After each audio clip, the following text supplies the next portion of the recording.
forcing me to be on this team.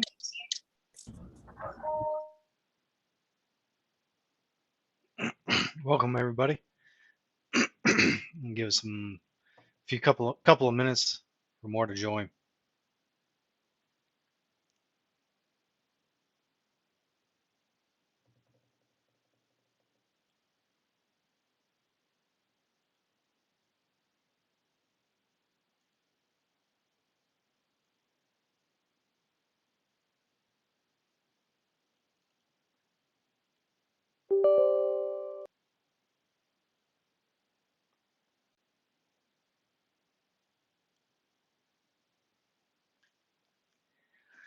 Looks like we still got a few people joining.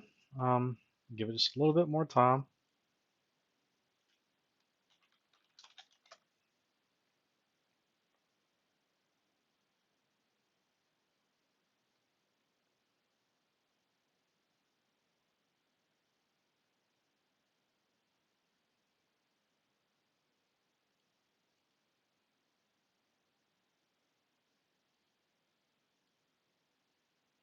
All right. Guess we can go ahead and get started. I see we already got a question, Sam Wise. Go ahead. Hey, Hostel, thanks for unmuting me. Just wanted to check with you. Can you carve out some time today for going over poor man's covered call? Just wanted to understand that strategy better. Maybe. Yeah, essentially that's a diagonal. That's Correct. the proper term for it. But the way I like to do those, there's people that do them differently. I like to do them safely. So when I do them, I will buy leaps, preferably 12 months out, and then sell the front month contract against it.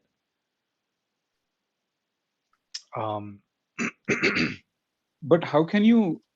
So how much cash does it require? Like, can it be done with like just the premium you're buying and then keep collecting the premium? Does it? And Yeah, so does it whatever margin and leap charge whatever interest? leap I would purchase, so let's say it cost me $2,000 for the leap. And then when I start selling calls against it, I don't need any cash for that because that leap is acting as my long shares,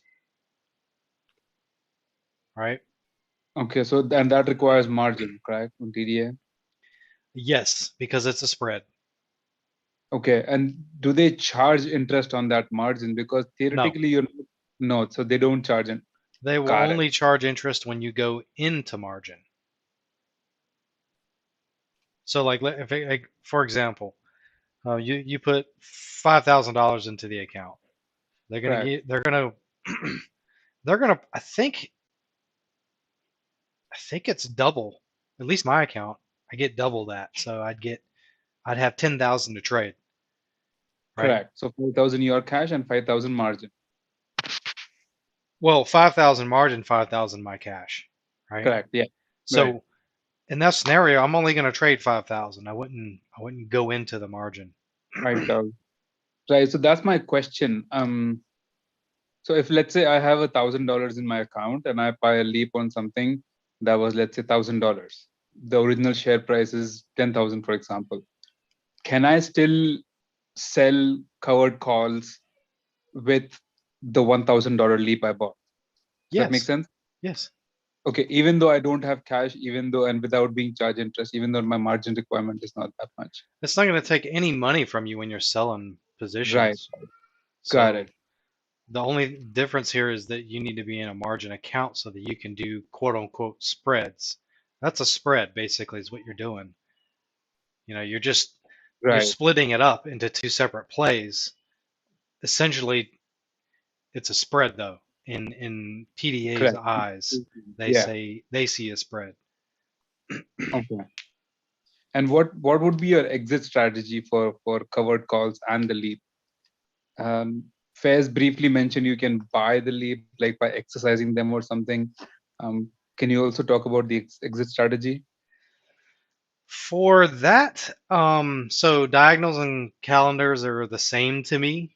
It's just that diagonals are in the money, calendars are same strike as your leap. You understand the difference? I need you to understand Um, that first. no.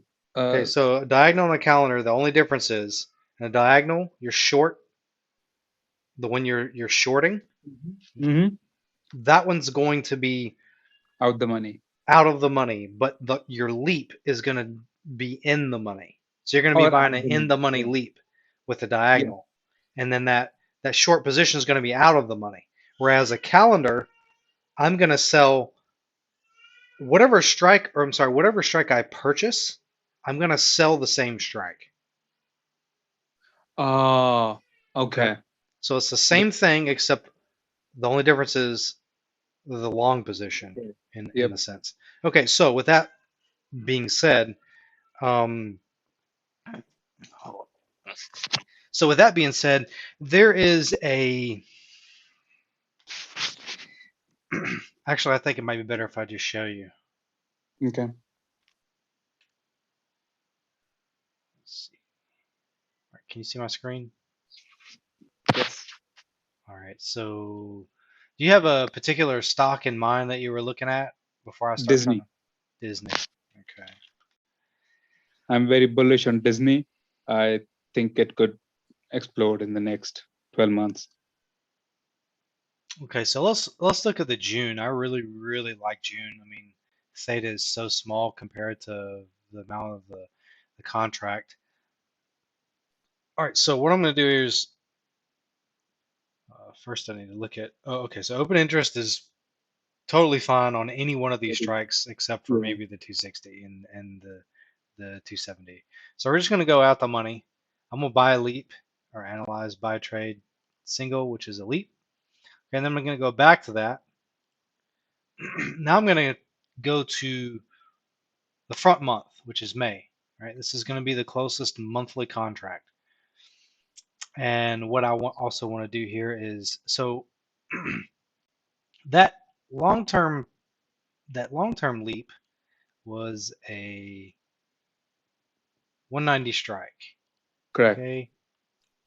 If I'm doing a calendar, so I'm going to do calendars just to make it simple. The calendar is a little bit more simple than a diagonal. Okay. Right. Okay. But it's the same concept. So I'm going to sell the same exact strike, the 190. Right. Same thing. Sell a single. All right. And the purpose of me showing you this is where you're to take profit. Right. So Right. when you're shorting a call, you want the stock price to fall. Correct. But when you're in a leap, you want it to go up. Correct. Right. So the idea here is that you sell that call when the price is high, when it's hitting a high point. You sell that call. You're Yep. already in the leap. You sell the call.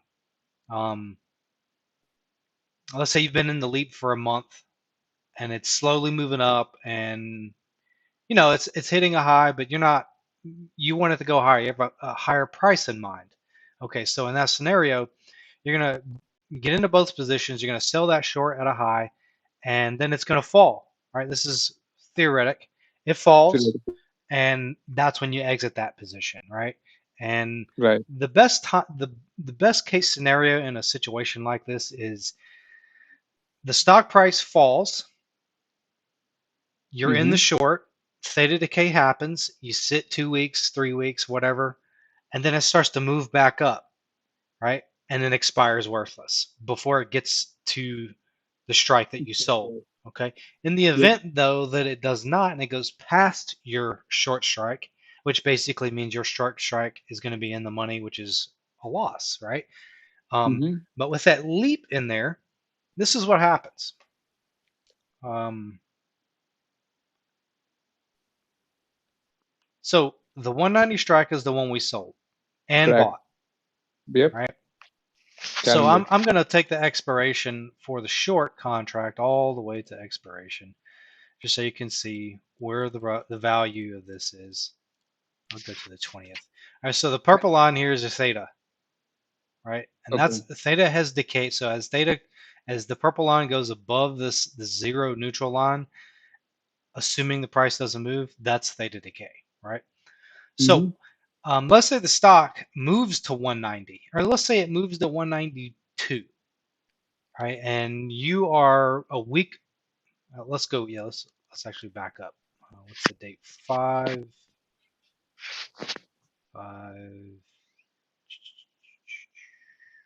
Let's go to the 10th. Let's go to the 10th of May. Okay. So let's say, for example, this goes in the money past your 190 short strike.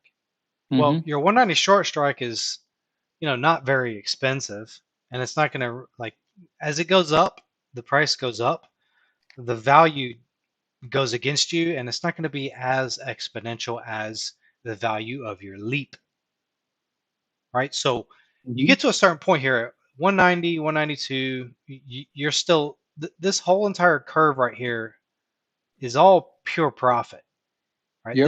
This is the area that you would sell if you're in both positions and the short strike starts going against you, you're going to sell both positions together, or at least one after another, because the value is going to be the same for both, right? So in this scenario, you would still probably see some kind of profit here on this short 190. You're seeing 110 on that Mm-hmm. that short strike, right?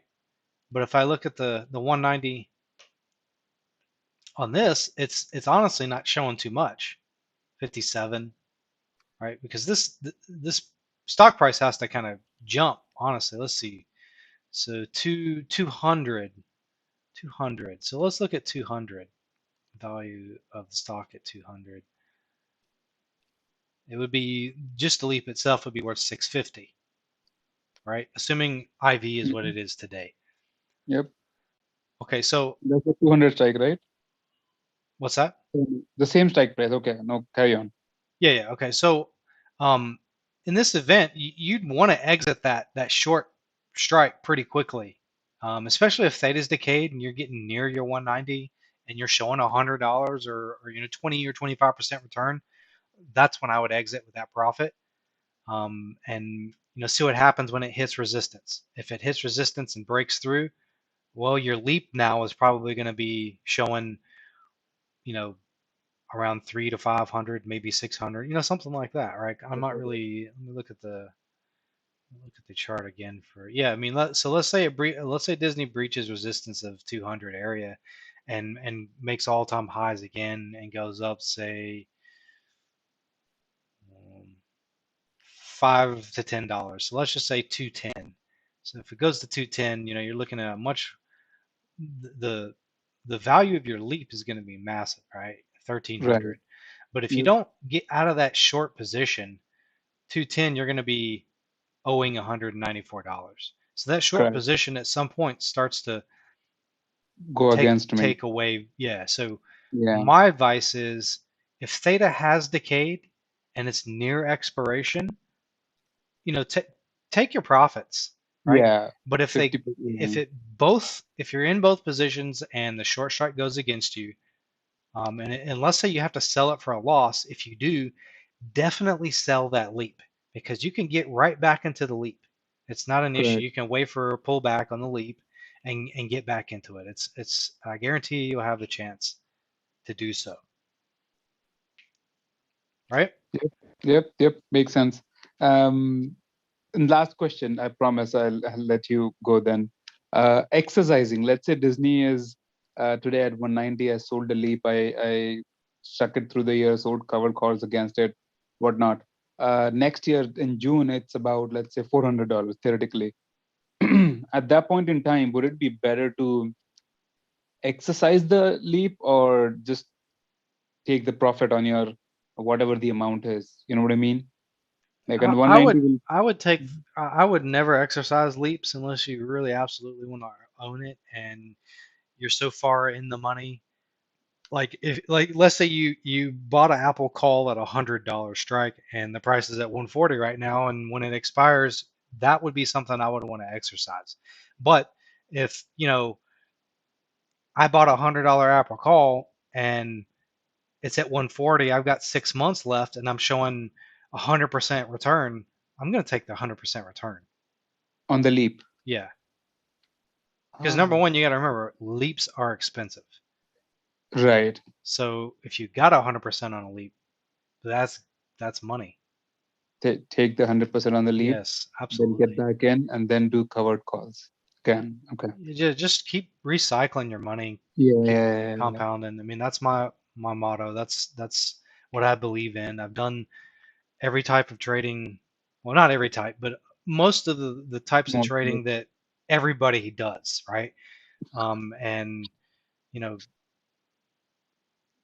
it's just it's leaps are um the value as far as if you buy a $2,000 leap, you're 100%. You made 2 grand. So Yeah. Okay. all right, Thanks, man. I appreciate it a lot. you're Thank you. welcome. You're welcome. Okay, let me just I hate this. I really do not like Zoom. I'm trying to expand the actual list of people here.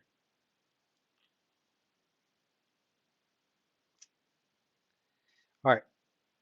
Someone did have a question. I'm just gonna. Okay, it's Michael. Okay, go ahead, Michael. Hey, what's up? What's up? How you doing? Pretty good.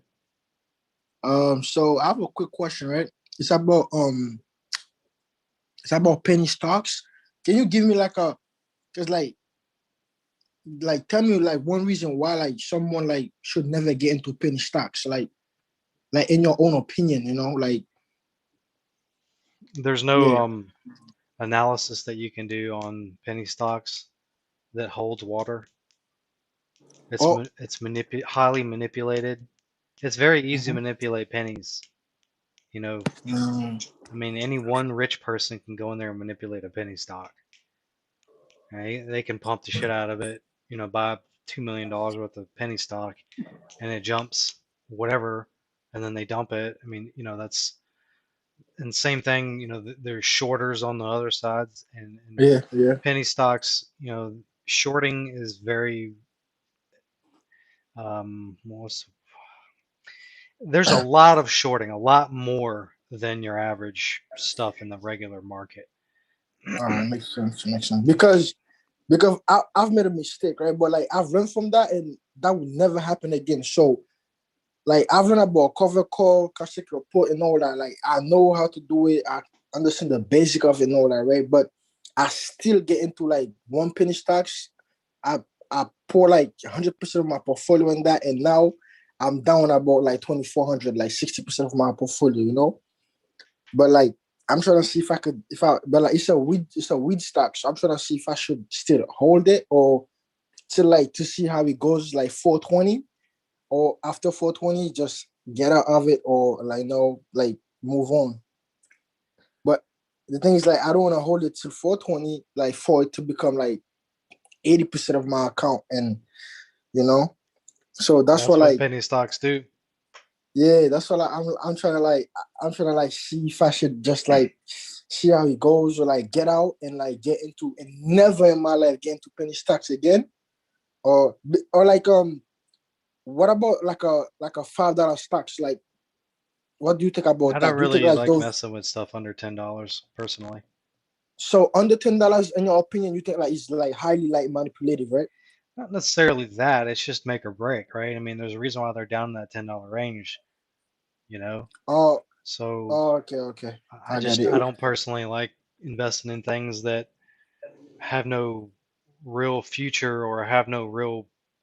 I mean, there's a reason why they're down there, right? GME example. Mm-hmm. GME Mm-hmm. perfect example. It was at 4.3 whatever. It had been down there, and the reason why it was down there, the reason why it dropped 1,000% is because it was going out of business. It had a lot of Yeah. overhead, it was underwater business. That's why it went Yeah. down to $10. So if something is new and it IPOs and it's under $10, it's probably one of those companies that they can't really hit mainstream. They're having trouble getting investors. They're having trouble building their business. Yeah, they might. It might be one of those where they go to 50, $100. Who knows? But it's when in my opinion, when stocks are under $10, they're struggling. right? Oh, GE, okay. GE Makes was sense. under $10. They were struggling. They were losing business. They had to sell a lot of their business. They had to Mm-hmm. restructure the business. They restructured their management. They did just all Mm-hmm. kinds of stuff. And Yeah. now they're starting to go back above $10. I think they were what, 13 or 14 last time I looked. Mm-hmm. Mm-hmm. Yeah, 13 and a half. So, I mean, GE, look, I mean, GE was, I don't know, how long ago was that? GE was over 30. Yeah, I guess that's the high, 33. But I mean, it dropped down to $5 because of its troubles, Yeah. right? Yeah. So, Makes sense. same thing with, like I said, GME did the same shit. You know, GME Yeah. was Yeah. way, way up. I think well, no, maybe not. GME was, oh, the highest GME got prior to this crazy shit was $55, Yeah. right? And it kind of traveled in that range for 3 years between 31 and 55. And then it started, the whole internet thing started, like, not started, but like, gaming became more online. You can Online. Yeah. download everything. You don't have to go into the store and all that. You Yeah. can Yeah. Yeah. order your PlayStation on the internet and all this. Yeah. That's what made GME get crushed. So there's a Yeah. reason why stuff goes down under $10. Honestly, under Mhm. 15. Yeah. Like 10 to But 15 is that area. Like you better get your act together, stock, or it's gonna be the dungeon for you. you said 10 and 15. So like if I start IPO under $10, like that's because they're struggling. They cannot get there yet, stuff like Well, that, right? it's not that they're struggling. It's that Mhm. they don't have a lot of attention. Yeah. There's not a lot of investors that are convinced that that company is going to do good, right? Like when Pinterest hit, it just started jumping and went up. You know, it did pretty well, and that's because it's got regular market action. Like people know what Pinterest is. You can go out there and ask every person you know, and I guarantee you, majority, 90+% are going to know what Pinterest is, and that's what a Yeah. company wants when they IPO. Right? There's companies out there that have IPO'd you've never heard of, and they're small caps. They're under $20, under $15. And you probably will never hear of them. So what do you think about AMC though? I think AMC IPO like I, hiding like I'm not. I don't know. I'm not interested in any of those meme stocks. That stuff is yeah, yeah. like I'm not even. It's too small for Not my radar.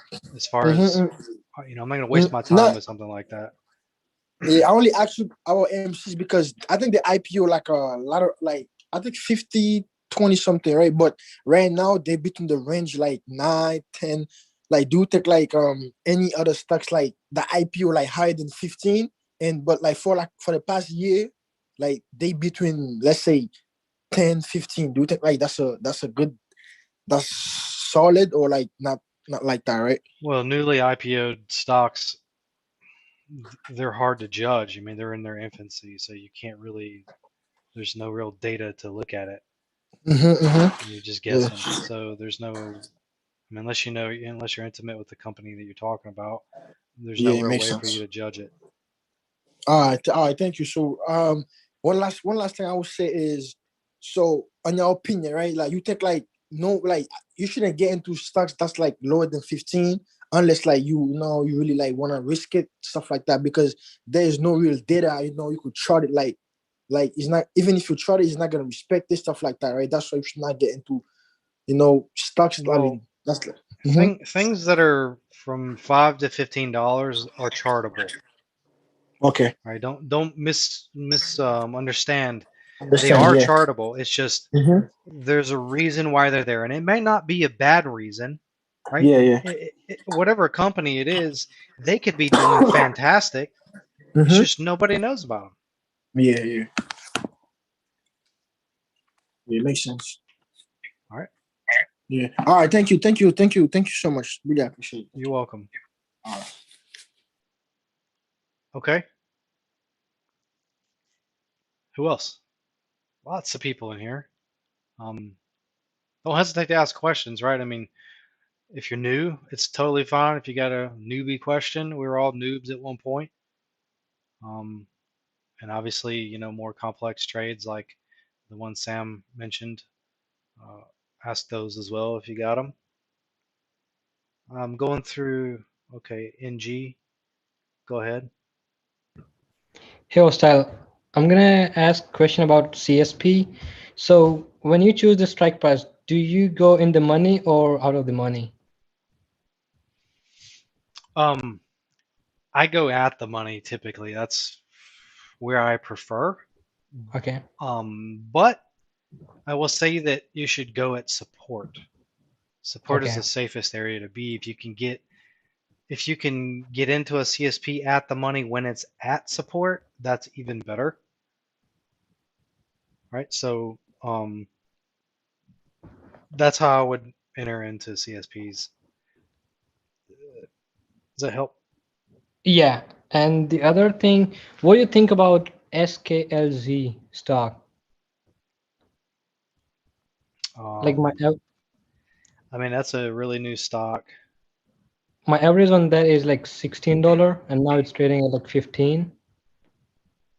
And Looks yeah, like I it's think in a it has a downtrend. support at 11 something.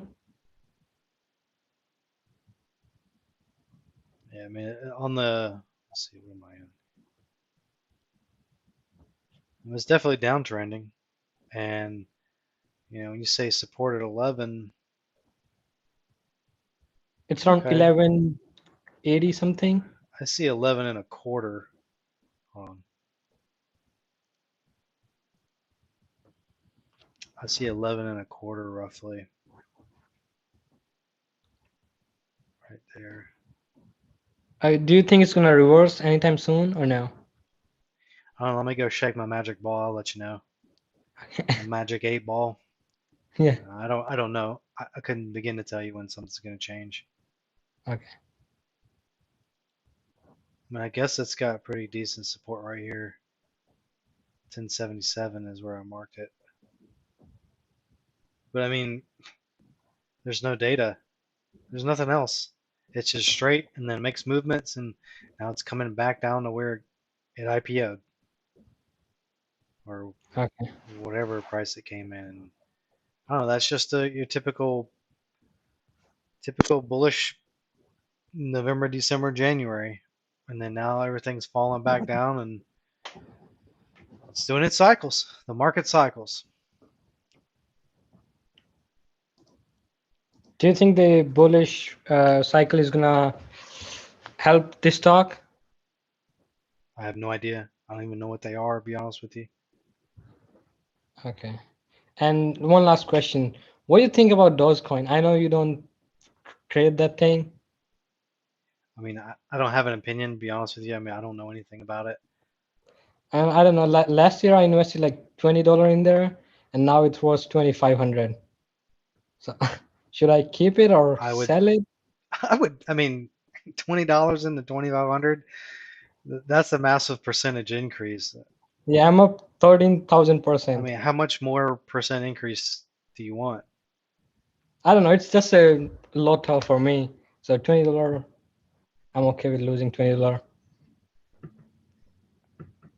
Well, if I had a $20 position and it turned to 2,500, I'd be out of it. Oh, now it was $2,800. I don't know maybe it's because of Elon Musk. Maybe he's like tweeting about this. Yeah, I don't know, man. I'll just tell you that nothing keeps going up. Okay. There's always Yeah. pullback somewhere. There are only a couple of things out there that prove me wrong in that sense, and I'd say Tesla is one of them, and perhaps Bitcoin. And it's hitting numbers I never thought were possible. So, I mean, just like Tesla. But what else? What else can perform like that?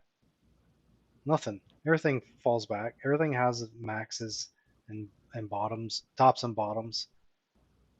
So there's a lot of hype in crypto, but that's purely what it is hype. So I should cash out. You In should. your opinion. I'm not going to tell you what you should do. I'm telling you. I told you what I would do though. Okay. Thank you. You're welcome. Thank- Okay. Who else? I'm gonna scroll through these messages here. See what I missed. It's a bunch of messages.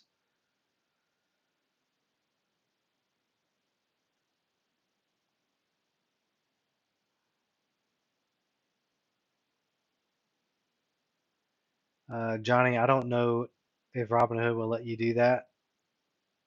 I suggest you get off of Robinhood though.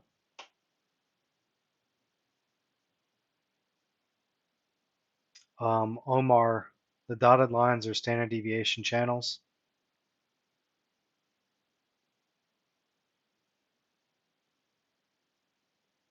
Let's see.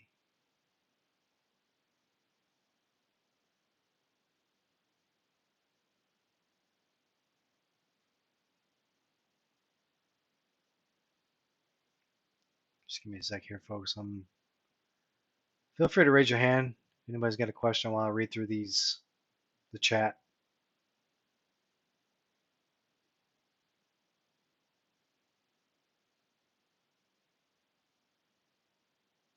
Wei Chen, what's your TA question? See in here. Chin. Sorry, I'm looking. Guess he's not. Go ahead, Michael. Like I have a question about you don't mind charting SNDL. I mean, you don't mind take a look at it and like try to get some advice, you know? Because I'm kind of like lost right now. I don't know what I should do, you know? I mean, what do you like? What is it you need me to do? SNDL, like give me an advice on how it's going. Like what do you think I should do? Because like I'm down bad on that. And you in shares? Yes. The ticker is SNDL. Yeah, I got it. Sundial. Yeah. Yeah. I don't know, man. This is another one of those that it ain't been out, but not even a full. Was it? Yeah, I guess it's a full year. My average cost is like 196, 1.96, and like I have like 22,000 shares on that. I don't know what to tell you. It's in a downtrend. That's all I can tell you right now. I don't know what else to say beyond that. I can't tell you where it's going to reverse. Can't tell you how long it's going to take. I mean, I swear, I wish I could. If I had a quarter for every time somebody asked me that question, I swear I'd be rich just from answering questions. Oh, man, I don't really know. I unfortunately I can't help you with that. Right? I'm in Neo. My break even's like 42 or 43, 44 maybe, and it's at $35. I'm down $1,500. You know, like I'm in the same position as some of y'all. So yeah, I feel you. All right, thank you. Okay. All right, thank you. You're welcome. Appreciate it. Let's see. Charlie, go ahead. Hey, how are you? Good. So, I was watching the alert from Shark, and then he did a UPS alert, and then I'm trying to go back and study. So I think he bought it at the support line on the trend line, and then it bounced right there. Then it looks like it's bouncing again, and I'm questioning, like that's a re-entry, right? If I'm not reading it wrong.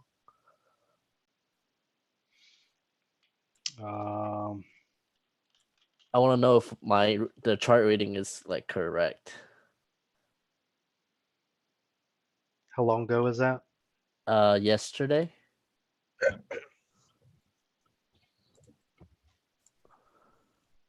He bought it yesterday and sold it today. Yeah, I mean,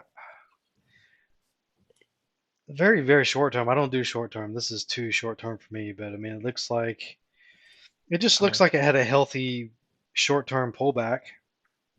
And he got in and it jumped and got back out. I mean, he bought it at the support and right above the EMA line, I'm assuming. I don't know. I don't use EMAs as far as support goes. Well, anyway, it went down. He bought it right there and he came up. So right now it's going down again. Does that mean it's still on the trend line, right? That's a good re-entry, right? No, I wouldn't enter No. where it's at. What's the difference between now and then? Between now and yesterday, Yeah. it's at a high. It's at a high. Look at it. He Oh, bought at okay. a low, and it's at a high right now. Okay. So, And you're okay, I'm interested ready. in getting in at a high? Yeah, you're right. Well, what? Okay, but it's okay, okay. Well, my chart was my trend line was like a little bit towards up, up, up. So it was getting towards the trend line. All right, so are you doing something like this? Yeah, something like that. Yeah, yeah, yeah. So okay, so let's say that the bar went down to the trend line. That should be a good entry, right? I No? doubt it. I wouldn't trust that. To be honest with you, I did the same thing with Apple, and guess what?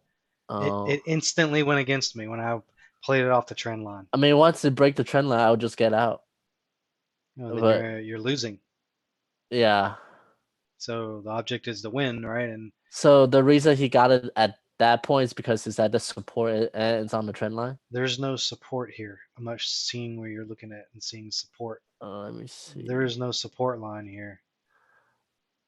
I drew one support from this the one at There is no April 12th, I support think. right April there. 12th. Is there one at April 12th? That's too short. I wouldn't call that support. Oh, but well, it's at all-time high, so that's the only one I I would can. not call that support at all. Support is 155. Oh, I found another one at December 20. Let me see which one's this one. December 23. That's where I draw the support to. And that's how that's not support, that's the resistance I draw, but then I think it became a support. Um, Is that bad judgment? no, I mean I can understand why you would say that 175 area. So okay, I'm trying to understand like his his train of thought. So like I mean it broke through the resistance, and when you break through resistance, it does become support. So okay, so then he bought it. Okay, So I can see that. I'm assuming that's why he bought it. I wouldn't assume that, but I can say that if that was the case on why he bought it, I can understand why, but I wouldn't assume that's why he bought it. I would probably ask him.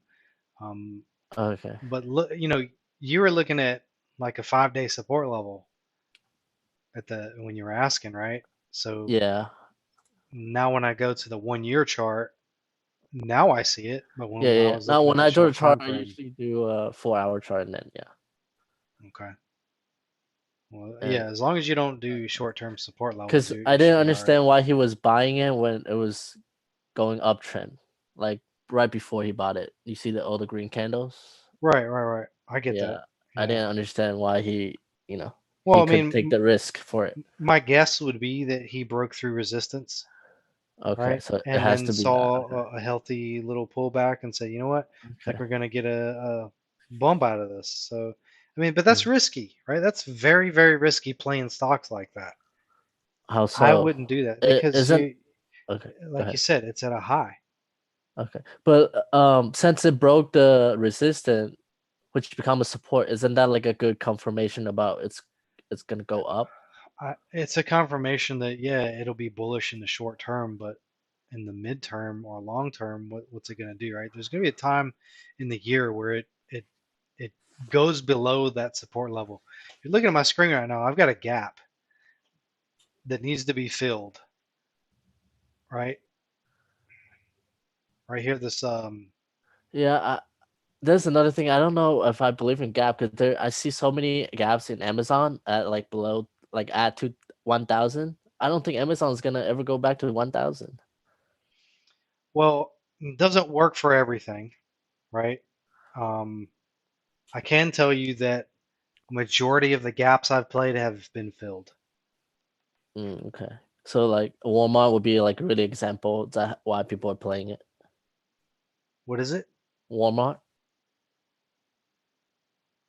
There's a gap at in February, I think. WMT. Hold on, man. I got this stupid ass. Okay, WMT. And what are you talking about now? The gap is at in from February 18th, right? It jumps down, and there's a gap right there. That's the gap you're talking about. Yeah, that's a gap. Okay, so you think it's gonna? That's okay. Yes, that will be filled. Okay. But I can't tell you time frames on gaps. I can only Yeah. tell you that majority of them will be filled. Apple's got a gap that's in the 90s, not happening. You know, like you Yeah, said, yeah. That's Amazon with a yeah. It gap in doesn't. the 1,000, probably not going to happen. So maybe the gap that's only like Well, it on the depends on the top. stock. It depends on the stock. Because Clorox did gaps and it gapped pretty low, and then it filled it. Right? I mean, it went up to 240 at one point. It made a gap at 186 to 191, Okay. went up to 240, and then fell down all the way through that gap. Okay. What's the reason behind that you think is the gap is be filled? I don't know. I just know they need to get filled. Majority of I them. mean, there's a reason why there was no buyer and sellers. I'm assuming, you know, people don't like that area.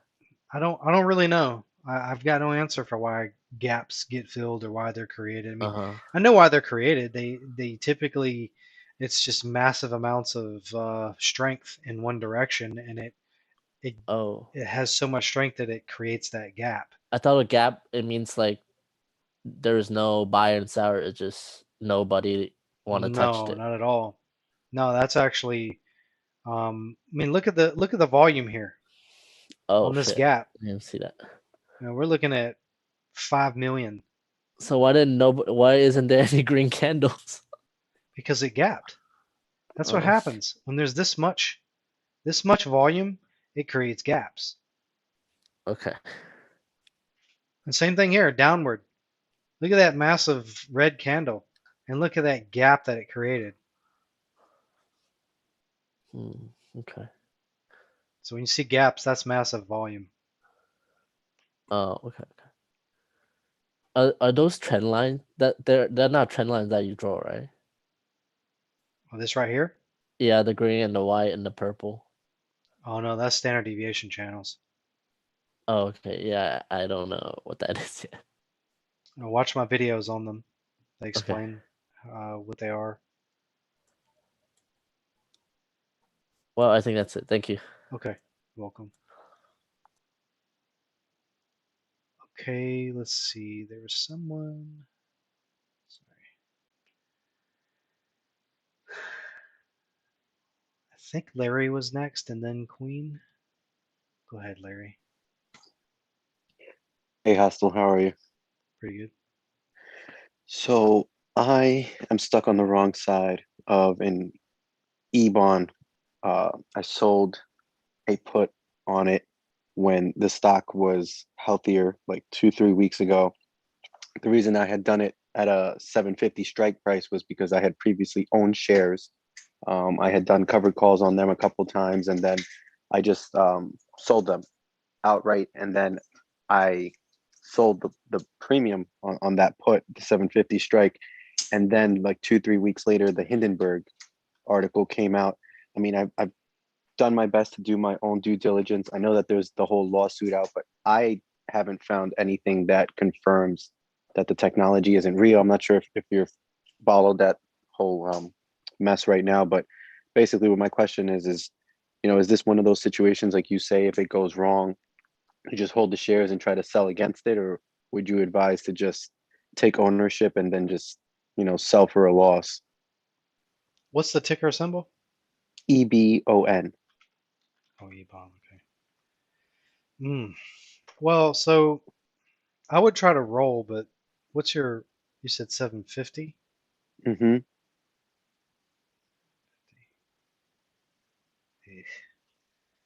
You're probably not going to be able to get hardly squat for premium on selling calls. You probably won't hardly get squat for rolling either. Typically, though, if a position goes against you, the first thing I try to do is roll on a green day, right? Because then you can push out the time, potentially roll the strike downward, Give yourself a little bit more wiggle room. But as far as this is still one of those new stocks, but it did gap. Hold on. Sorry, y'all. I have to keep sharing and not sharing because I can't stand how the chat thing is like when I mute people and stuff. I just don't like it. But so this created a gap. Let's see right here. That will get filled, just like it filled this one, right? Certainly will fill. I mean, this thing actually gaps a lot. Now look at it. You got a gap here, got a gap here, gaps here, massive one there, another one there. I mean, this shit is gapping left and right. So yeah, I think this one you'll see you'll see you might not be able to get out of the CSP, or you might not be able to roll it or any of that. But once you own the shares, I think you're going to see it at least certainly fill this gap. But the way it fills its gaps looks like it fills them with strength. So I'd say as soon as it busts through, and maybe say somewhere around 8, maybe 7.50 to $8, that might be the place you could get out with your profits. So you'll get your CSP profits in.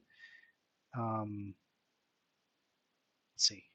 Yeah, it'll just be CSP profits at that point. If you get out at 750, since that's where you sold your strike. Or you could when it hits 750 or like the bottom of this gap, 570 area, you sell a shit. My brain went blank. You can sell a short call temporarily right here as soon as it touches the gap, because I think this kind of acts as resistance as well, in my opinion. But that's risky. I would just go the safe route. Try to ride it out till it jumps back up to where you can get out with your CSP premiums. Because if you don't even get that, you basically just put your money in the market and it sat there and twiddled its thumbs. You know what I mean? So, um, like I said, got to get something, right? I'm not sure if you can talk or not. Oh, that's stupid. Why this thing auto mutes you after I unmute you? Yeah, sorry about that. Yeah, but does that help? Yeah, no, that definitely helps because on top of, so mine are expiring tomorrow, the 16th. Uh, I am, my P&L is positive, based on the previous shares that I had swung and sold calls against. So I was just trying to gauge what your thoughts would be, if it's worth holding for the gap up. Should I trust that it's going to gap up, or is all of this late news kind of too damning, and it's going to be down for a while? I don't have an answer for that, unfortunately. I can't tell you. I don't know. I can only look at the chart and tell you what I see. Beyond that, as far as fundamentals and all that, it's over my head, right? Yeah. I can only tell you what I see on the chart, right? And now, based on what you see on the chart, like, it sounds like you feel strongly about the 570 point. But now, when you're considering gaps, does the size of the gap matter? Like that large one that you pointed out? Like, do you feel like, just based on the size, that it would make sense for it to get back to that point? Well, I mean, I'm just kind of looking at the rest of it here. I mean, I guess the size of the gap is going to be, I mean, it's just going to fill it in the same way it created it, I think is the best way to put it. So if it did massive gaps up, it's going to massively gap down.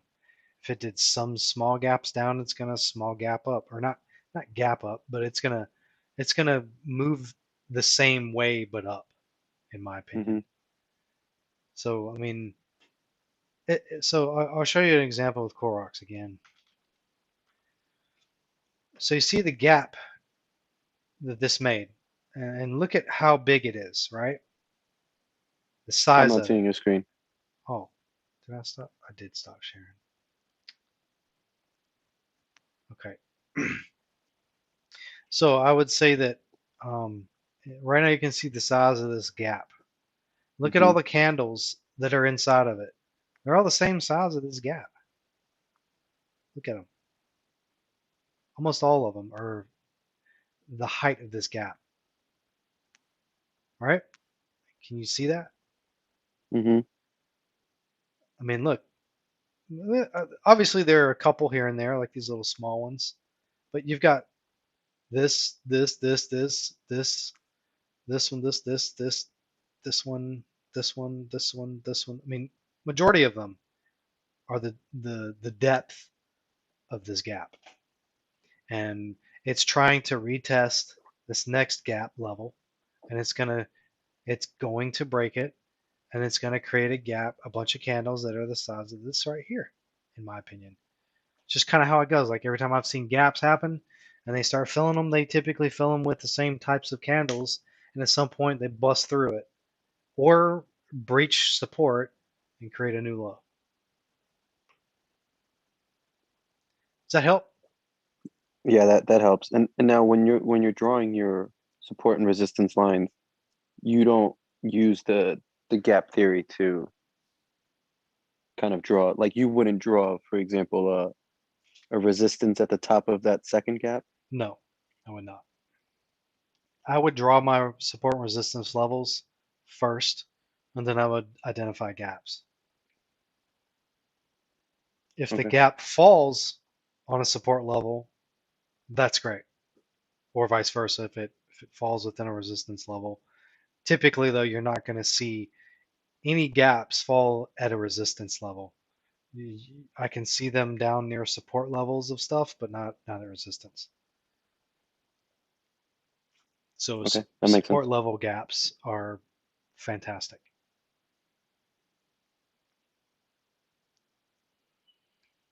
Is that You it? would say that they strengthen the support. Yeah, I would say so. I mean, anytime anything lands on support, whether it be an EMA, a gap, a standard deviation channel, anything, it just strengthens that level. And that's what you're looking for is levels that have been strengthened multiple times. That's a strong level. And now, so kind of going with that, I know that in charting, a lot of people say, zoom out and do the daily, but why not the weekly or the monthly? If that wouldn't that in theory make it stronger? Not really, because I mean, it depends. Um, if you go too far out, it might become more of a linear line, right? You see how this kind of, so we're still looking at Clorox, and it's somewhat of a linear upward line, right? Mm-hmm. When I go back to the 1 year, now look at it. There's a lot more to see,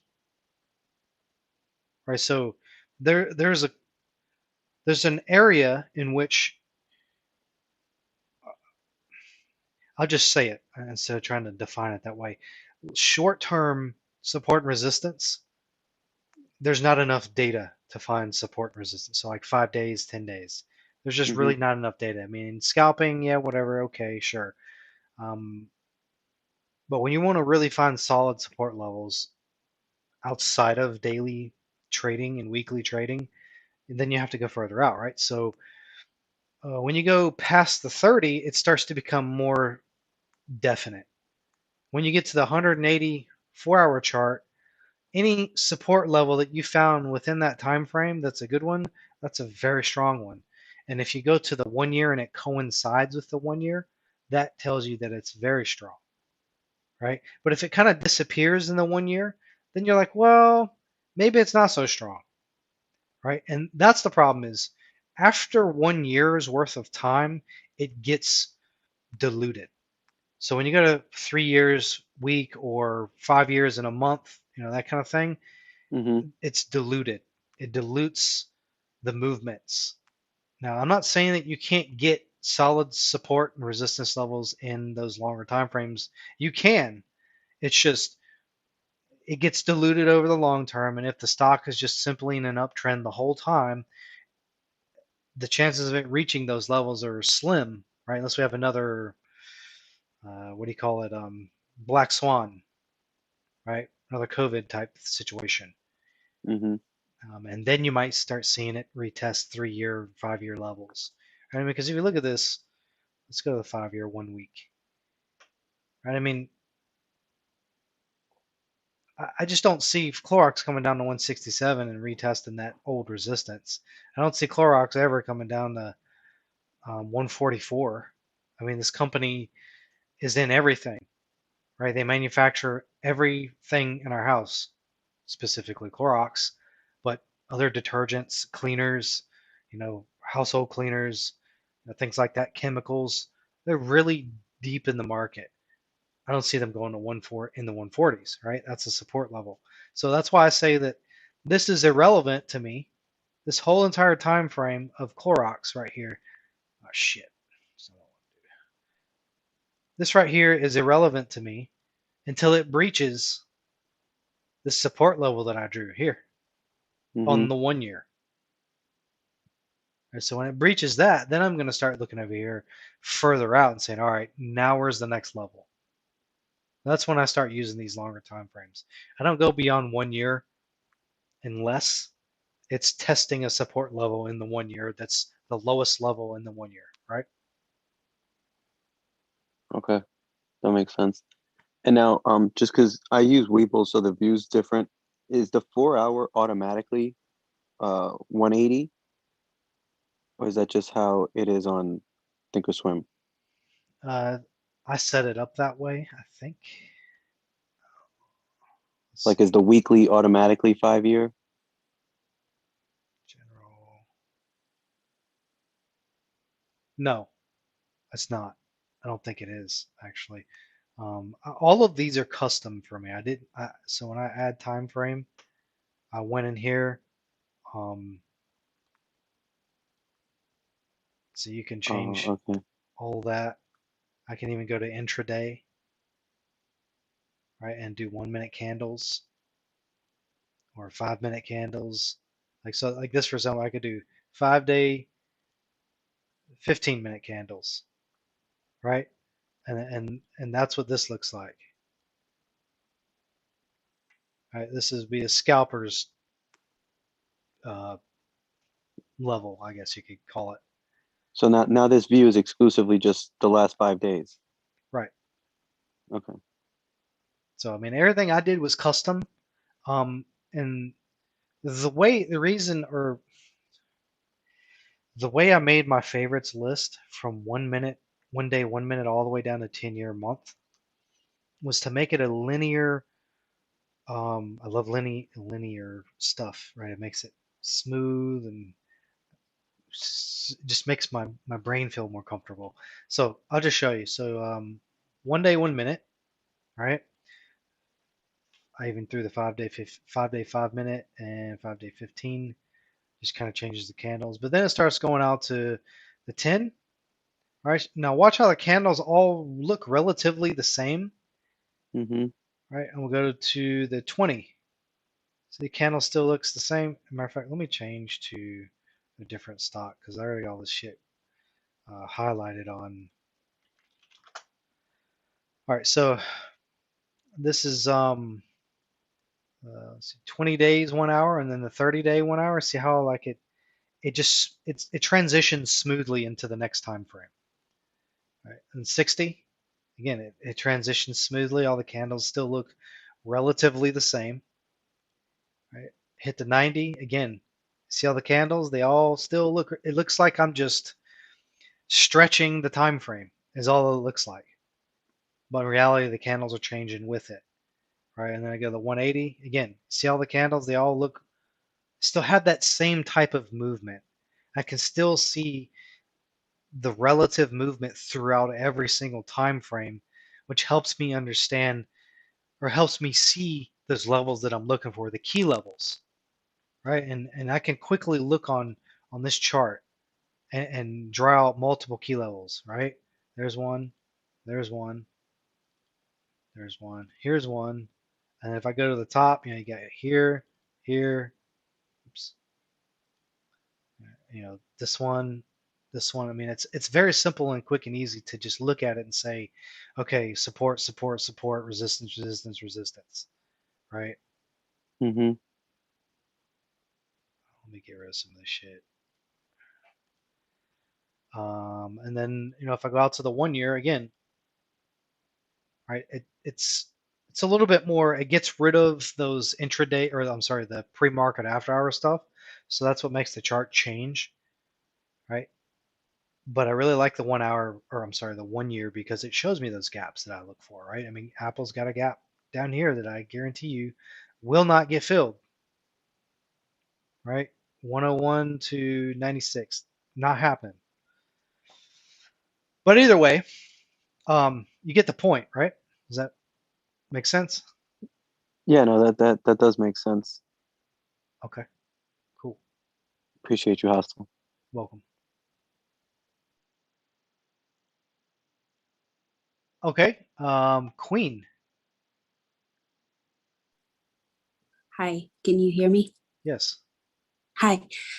So I'm sorry, my question might be super beginner, but I'm trying to figure out what are some tickers that you can say have, from your experience, have some really sensible patterns that I can learn? Because I've been trying to learn my charting, but I feel like every stock that I've looked at, they really look different from what I've learned from like candle patterns and stuff. And I'm not sure if I'm reading it correctly. Just I'll give you a brief example that I've experienced a lot today. Okay. Oh, Somebody's wanting to draw on my screen here. Forgot how to disable that. Let me figure that out real quick, because I can't have that. It's going to distract me. yeah.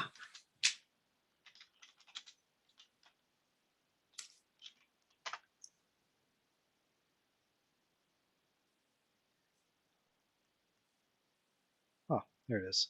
Okay. I just got to figure out how to get rid of. It's fine. I'll just leave that there. Okay, so you said you had an example. Is that right? Yeah, so just a quick example, like from what because I've attended all of the Toasty and Mario's lecture today with like candle patterns and stuff. And from my understanding, an example, the hammer candle, it's like a hammer if it's coming from a downtrend, and then it's kind of showing a reversal that the direction is probably going to go uptrend, for example. But what I've experienced, a lot of the stocks that I was looking at today, like I could see it's a hammer, but it's coming from a downtrend. And will that then be a hanging man, even though it's not red, it's green? So it works in both directions, whether it be green or red. Right? It's just Okay. similar to like a chart pattern such as a head and shoulders or inverse head and shoulders. Right? A head and shoulders is a bearish pattern, inverse head and shoulders is a bullish pattern. They work in both directions. As far as candlesticks, I think that's more advanced personally. I think you should concentrate on more charting. I think you'd be a lot more successful with charting than trying to get good at candlesticks, because So when you say candlesticks are charting, tricky. Like they can, you might think you see a hammer or a hanging man, but it might be something mhm. else, right? And that's why like candlesticks, I think they're great. Don't get me wrong, they're great, but they're it's going to take a lot of muscle memory to really get candlesticks down. That's really what it is. It's like, I mean, unless you're really good at memorization, unless you're really good at, um, visually remembering things and seeing things, it's going to take a long time for you to really grasp candlesticks to where you can look at a chart and go, oh, that's this, or that's that. That's a shooting star. This is an inverse hammer, whatever. You know what I mean? So, but when it comes to reading the chart, that's a lot simpler, right? And you can make more money, in my opinion, doing support and resistance, right? That's what I taught Mario. That's the first thing I taught him, and as soon as I taught him that, he stopped losing, right? So I think it's very important. I'm not saying not to do the candlesticks and not to be interested in them. I would just say start somewhere else first and go towards that, right? I think that's more of an advanced thing personally. And I don't know candlesticks well enough to tell you, or I guess to necessarily answer your question directly. I can Mhm. say though, however, that they do go in both directions. So if you see a pattern that's supposed to be bullish, but it's in the opposite direction, it's probably a bearish one. But I'm not a pro at candlesticks by any stretch. So I don't know anybody that is either, to be honest with you. Um, Okay, that makes sense. I don't feel too stupid then. no, not at all. I mean, you're jumping into the deep end first. Well, um, I figured it'd be easier because, like you said, I am a very visual person. I've memorized a lot just being in the science field for so long. But I guess trading is an art, so it's completely different. it definitely is an art. It definitely takes practice. But I mean, again, just like anything in life that you're interested in, you show devotion to, you will find success. It's just a matter of the path that you take to get there. It may have a lot of speed bumps, or it's going to be a freeway, right? So, and I try to teach everybody the freeway. Learn support and Mhm. resistance, trade shares. You will see profits. I guarantee that. But when it comes to more complex trading options, whether it be selling or buying options, and I always tell everybody buying options is more advanced than selling, even though selling sounds more complex and there's a lot more to learn. Knowing how to buy options and be good at it is way harder than selling options and making money. So that's another thing, right? But I think you should concentrate on chart analysis. That will totally change. If you're not successful today, if you're not um, getting the results you're looking for, and you don't know how to do support and resistance, I can guarantee you that will change everything. Every Okay, person thank I've taught charting with support and resistance has changed their lives. And I'll just say that FaZe and Mario were both two people that I taught how to do support and resistance. And now they're like FaZe, when he first started, he was breaking even all the time. He wasn't really making money. I mean, he was making it and he was losing. He was making it and he was losing. I taught him a couple of things here and there, some option selling, whatever. I can't even remember everything I taught him, but I taught him a lot. And now, I mean, in 8 months of last year, he made over 100% in his account, right? Um, Anybody can do that. Anyone. I think FaZe had a lot more foundation behind his knowledge, so that helped him really advance very quickly it propelled him, right? Because he already had a lot of foundational knowledge. But for new traders, I still think it'll propel new traders. It'll propel you into the direction that helps you understand what you're looking at on the chart and how to utilize it to your advantage, right? And when you trade shares, it's going to teach you things that options can't teach you, like patience. Patience, you. shares will teach you patience, especially if you go by the idea or the way that I do it. If I'm down on shares, I'll hold it until I see profits. I will not sell for a loss, right? And I have not sold for a loss when doing shares. To date, I have not lost selling shares. Now I'm down on some. I'm down on Neo. I'm down $1,500 on Neo right now. I'm getting crushed, but I'm not worried about it because it's shares, and I know 100% I'm gonna make money on those shares. So hopefully I didn't go too far off topic and your question. Hopefully I No, that didn't was lose you. helpful. That Okay. was helpful because I honestly want to learn to chart because I would really hate long term to continue just following alerts blindly. So I'd really want to know what I'm doing, but this is just a completely different field. I'm a researcher, so this is completely different from what I know, just working in a lab. So Well, yeah, thank you so much. you're welcome. I will tell you this. You have a leg over everybody else if you're a researcher, because this requires a lot of research. Right? Look at my perfect example. Hold on a second. I was going to tell you to look at my name on Discord, Mhm. and it says never ending research. So if you are a researcher by nature, that's your normal day job, and you don't mind doing it, you're in the right place, because the research doesn't end here, as I'm sure in your field of work it probably doesn't either, right? Mhm. But this is another one of those fields that just it doesn't end. Like you'll there's always too much information here, right? I mean, let's say I get really good at options, I get really good at this and that. Well, I don't know how to do forex. I don't know how to do futures. I mean, and there's so many different industries that you can research. There's so many different industries that move in a certain cyclical way, right? That requires Mhm. research to understand. There's so many indicators there. You can research all of those. There's charting. I mean, there's chart patterns to research. There's candlesticks to research. There's different types of strategies. I mean, there's just so much. So I think you are in the right place if you like to research. Yeah, it is by choice. I do like research and science, but this has been really fun and interesting. And it pays too, so that's a Right, plus. right. That's the beauty. Yeah, when you're having fun and making money, what else is there? Like you're living the dream at that point, or part of a dream.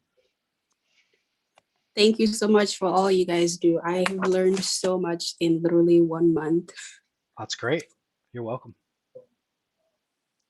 Do you have any more questions? Nope, that's it. Thank you. Okay, you're welcome. All right, Mike, go ahead. Yeah, hey, Oscar. So back to what we were talking about earlier, right? So I checked Neo, right? So Neo was listed in 2018 at $6, right? That's like 4 years, I think 2 years from now, right? But do you like? But like, Neo is doing pretty good right now. Even you on Neo and all that, right? So that doesn't mean like just because they were like IPOs $6, like you're not supposed to get in it. Yeah, no, not at all. I mean, I'm not saying that because the price is low, you don't get in it. All I'm Mm-hmm. saying is there's a reason why it's low, right? And nobody heard about Neo at $6. I didn't hear about Neo till it started hitting Yeah. 15, Mm-hmm. right? So I mean, that's a perfect example. Is Yeah. I didn't hear it. I didn't know anything about Neo. Like, Okay. what is Neo, right? I had to do research on it Yeah. and found out that it's Tesla's competitor in China. Right? And then I'm Mm-hmm. like, oh, okay. And then went from $8 to $15 in that period. And I was Okay. Okay. thinking, oh shit, $15, $20, it should be pretty easy. And the stock has already gone up to 64. There's people calling for $100 a share on the stock at some point in the near future, or by within the year or two, right? I mean, so just because somebody IPOs low, like I said, it's just because I'd say majority of why companies IPO at a low price is because nobody's Mm-hmm. heard of them. Nobody know about them. Yeah. Yeah. Makes sense now. Makes sense. So basically, right? So that's where like don't look at like the IPOs, right? Like you should like go between like a 1 year time frame, and like that's where like you should be a little bit more of a fundamental, like that's where like the fundamental like get in the game, right? Because you should learn, do your research about the company, like the future, what they know, like the project, stuff like that, right? That's where like you should do a little bit like Yeah, I mean, fundamental I analysis. think general fundamental analysis on anything you're going to put money Mm-hmm. into is a good idea, right? And I say general, I mean, a little bit of future outlook. What's the company do? What's their balance sheet? What's their PE ratio? What's their PEG ratio? Now, Mm-hmm. there's a handful of things out. I'd say I could easily pick off a list of 20 or 30 things of fundamentals that I could look into stocks. I don't really do a lot of fundamental analysis anymore unless it's something new. But even then, I don't trade very, very new things. I've kind of gone against that though this past few months. I mean, I'm in PLTR, Fastly, Neo. What else was it? Oh, Laser, Lee. I was in all those. And they're all new. They're all not even a year old, right? And I made money, but at the same time, I'm bag holding right now. I'm down money, Okay. and Okay. Neo moved so drastically. Yeah. So that's the problem here. When you get into stocks that are new, this is what they do. They go from a fairly low number, fairly like it's stable and moderate here, it's just sideways movement, and then it just starts jumping. Yeah. Right, and then it jumped up. Now it's coming back down to this. I feel like Neo is probably going to keep going lower potentially. I mean, it's got this support level that it's holding pretty decently around 34. But I mean, it's like, damn, it keeps retesting it. And when something retests that many times, there's a good chance it's gonna beat it. It's gonna be a breakout, So right? here I am stuck, break even at 43 or something. I'm down 1,500. Shit drops down here to 24 or something. That's gonna be hurt. That's gonna be massive pain for me. So but I believe in Neo. I did research on it, and I have I don't understand why it's at the price that it's at. I just don't. So this is one reason why I don't like new stocks, things that are a year or younger, because they do stuff like this, and there's no reason why. Unless somebody can tell me why Neo's dropped like that. I don't think there's a reason behind it. I think it's just pure manipulation, right? It's pushing out all the people that can't stomach the loss. Yeah. Right? And I ain't one of those people though. I can hold it forever. And then you said like you never lose money trading shares, right? No, I mean, like, I think Mario was talking about I think you hold a share for like 6 months. No, I held shares for 10 years, bro. I ain't losing nothing. Hell no. That's so like. Well, wait. Let me back up. I lost money on shares with penny stocks. Oh, I was about to say just now. Does that mean like my penny stocks, I should hold it? No, sir. I'm not saying not to, but that's the one thing that I took a loss on. And okay. I'll never take a loss on that kind of crap again. And that was a massive loss. That was like $7,000 that I lost. Oh man. And I ended up selling it for. I bought a penny stock at 2 cents, 2.3 cents. So it was already beyond. It was in the 10th, 100th, thousandths place on the stock price. So it was 0.023 is what I paid, and I bought a lot, $7,000. Well, I think at the time it was like $5,000. Then I kept averaging down. Right. When I finally said F it, the price was at 0.00018. That's possible? Oh, clearly. So when I finally sold it, I didn't make anything. I pulled out $200 from $7,000. Yeah.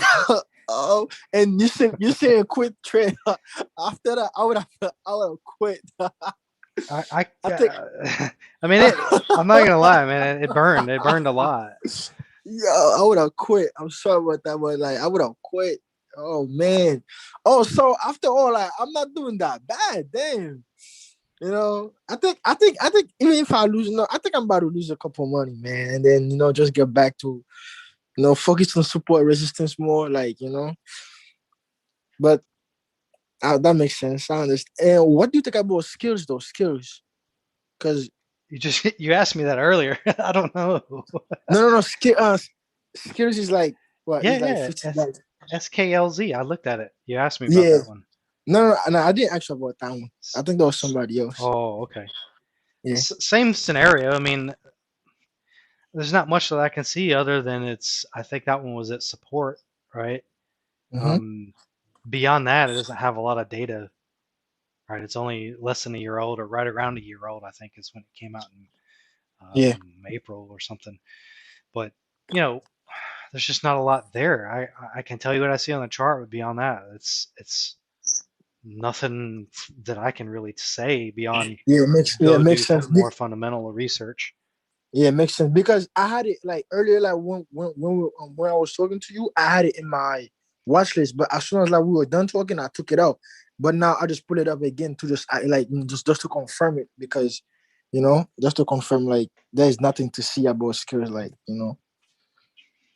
I wouldn't even I was about to get in it, but since you told me about everything about no IPO stuff like that, so I'm gonna be a little bit more careful now. Yeah, I would concentrate on things that are less in the media. Mm-hmm. You want to go after things that are kind of under the radar, Yeah. similar, kind of like, if you're doing options, obviously you want something that has implied volatility and liquidity, right? But if you're doing shares, Mm-hmm. I would go for the stuff that's nobody really knows about, that's doing, a million plus shares a day, Yeah. right? That's a good one to do, right? I mean, it's very established stuff, Coca-Cola, Yeah. Pepsi, things like that. What's in the $50 range now? The, Um, the, I'm not the, sure. yeah. The thing is like we only get into cheap stuff just because like we're expecting to make more money and like we could buy more of it. That's why. That's at least for me. That's why it is. Like I look for cheap stuff to get in it because I know like because skyrocket and stuff like that. You know. Right. I mean, but again, you got to remember though that you get what you pay for Yeah. a That's right. lot of the time. So that's just something important to remember. It's the same thing like in real life. If you go to the store and you buy, let's go back to Coke. You want to buy Coca-Cola or do you want to buy Food Line brand? Mm-hmm. Right? It's the Mm-hmm. same thing across everything you do, whether it be Mm-hmm. stocks, the vehicle you buy, the education you choose, relationships you create.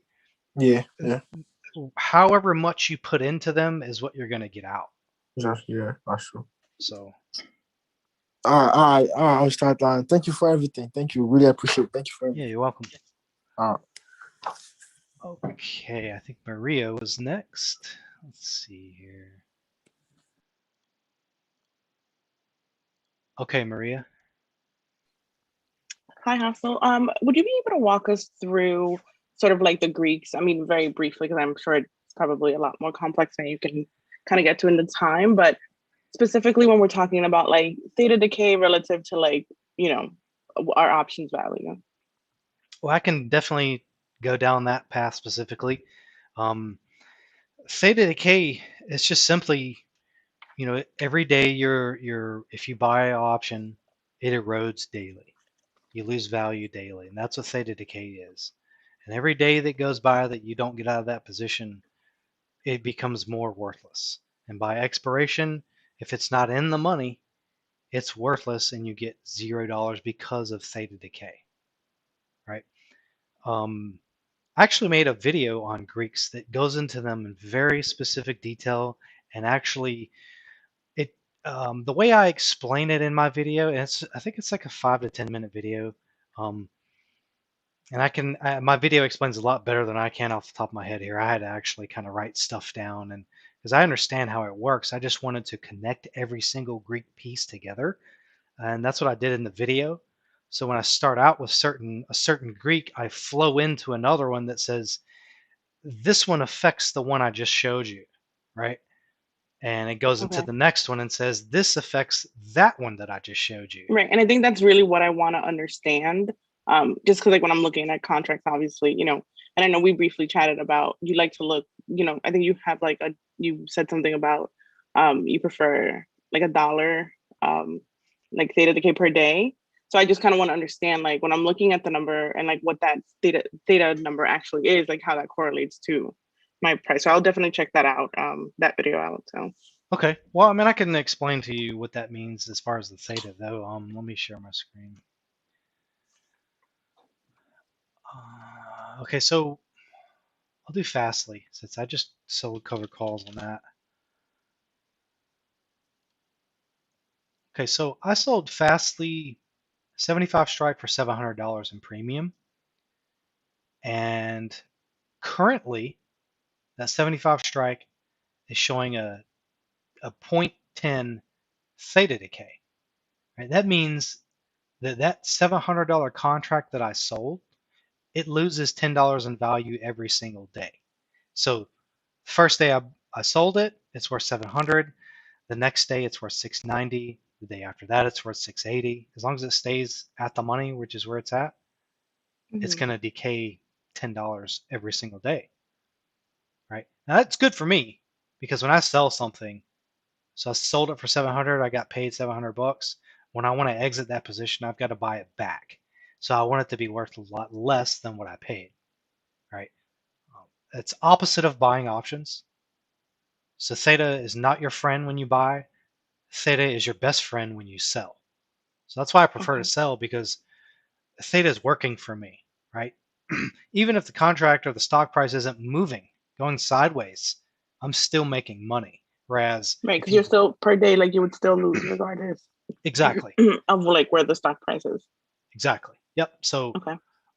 Today it currently is valued at 560. So I'm up 100. I think it's like 160. Yeah, 160. Yeah, because this is what the sold price is right now, 540. So I'm up 160 on this at the moment. But the price of the stock, I sold it at 74 or something, so it's gone down. But I've only had 2 days of theta decay. Right, so I've only technically made $20 on theta, but with the stock price having drastically dropped, that also adds value to the contract, or Right. Okay. removes value from the contract in this scenario. Does that help? Yeah. Okay. So in the case of buying options, obviously if you're buying, it'll be the opposite. That's why whenever we're Yes. looking at like short-term swings, like we normally, like we hear the analysts say, like don't swing over the weekend because like the theta decay over the weekend is going to kill Correct. basically your profits. Okay. And FaZe loves selling against a ticker called TNA, and he does it on Fridays. And the reason he does it on Fridays is because of theta decay. Right. And these, they're weeklies. He does weeklies on these. So I'll show you an example. I really like this strategy too. So like this one, he'll let's just say he sells a 93 strike, $345. Well, theta decay is 22 bucks a day. Mm-hmm. So I get Yeah, that's 3 big. full days of theta decay. So like, let's say I get into this at the end of the day on Friday. Well, that's a full day of theta decay. So as soon as I get in that position, market closes, instant $20 theta decay, or $22 in this scenario. And then come Saturday, $22. Come Sunday, $22. And then Monday So just over opens, the weekend, you're looking like at like $6 and like, right. So here's the thing is, Monday comes, if this opens green, I'm seeing $100, $125 instantly in profit. So now, do keep in mind that this is $9,300 of leverage that I have to put towards it. But if I can make 100, 150 over the weekend, just from my money sitting there, I mean, that's a win-win, super win-win to me. So, and think of this, if I let this go till Tuesday or Wednesday, and let's say the stock just slightly pumps every single day, I will easily see $250 in premium, or profit rather. So that contract will have eroded massively within 3 to 5 days, right? Because it's got till Friday. So if I let that contract, so with theta decay, the closer you get to the contract, the faster, or the more exponential rate of theta as far as against the contract, right? And in this scenario, the theta decays so quickly that in 3 to 5 days, I'm seeing pretty nice returns. Hmm. So, that's an example. Okay. I mean, that makes sense. I do want to bring up one other thing. You did say something about I look for $1 theta decay. That Yeah. is for leaps For leaps, specifically. yeah, that's what we were Okay, talking about. Yeah. gotcha. All right, I just want to make sure because Yeah. Yeah, it $1 was for theta leaps. decay on my types of trading is not good. Yeah, no, I know we were talking about, I think, a Palantir leap. Yeah, a PLTR Okay, leap. So yeah. gotcha. All right. Thank you. You're welcome. Okay, Johnny. Hey, what's up, Hasso? Not too much. Hey, so here is a tough question for you.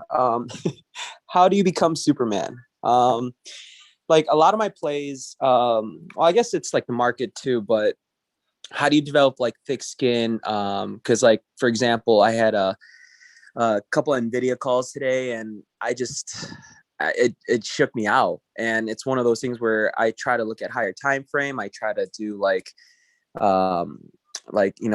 more technical analysis as it's going, and lo and behold, as soon as I send it or sell it, close it, it just goes to the moon. Well, not that, but like in terms of options, it just flew. And so I was like, oh my gosh, I could have made extra 100 here, 200 here. And yeah, I mean, I guess how do you, I guess it's more of like a psychological, or not psychological, but like a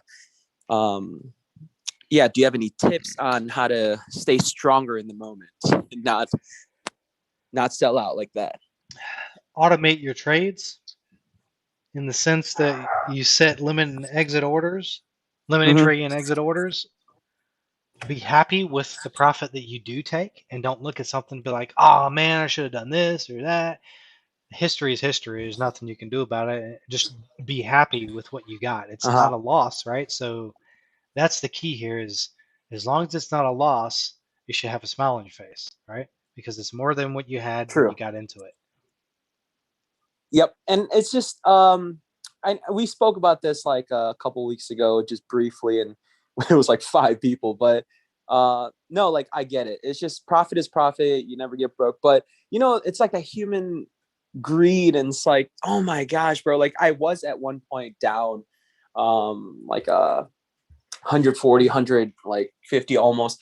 And then I quickly sold it for like 40 plus, which, it's awesome. I'm very thankful. I am happy, but in hindsight, you always go back and something like, it's just like, oh, but if I had stayed, it would have gone blah, blah, blah, blah. And then I'm just like, dude, like I always try to stop myself, and I just want to be a little more chill like you guys, like when you like share your plays, you're like, even when you're talking about like your losses, you're like super chill. And I'm like, dude, how do you do that? Like, I want to do that because it's an art, and it's just, I want to continue to do this and stuff like that. But is that something that's common for like, say beginners, or is it something that you gain with age, like experience comes with age kind of thing, or not age, but like time and like investing in like time in the market? And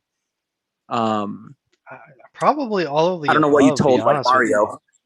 What's that? Probably all of the above, to be honest with you. I mean, temperament, your psychological well-being, spirituality, those things really do matter a lot. Actually, I think those are the things that guide you. Making money in your emotions or losing money, that's just on the surface, right?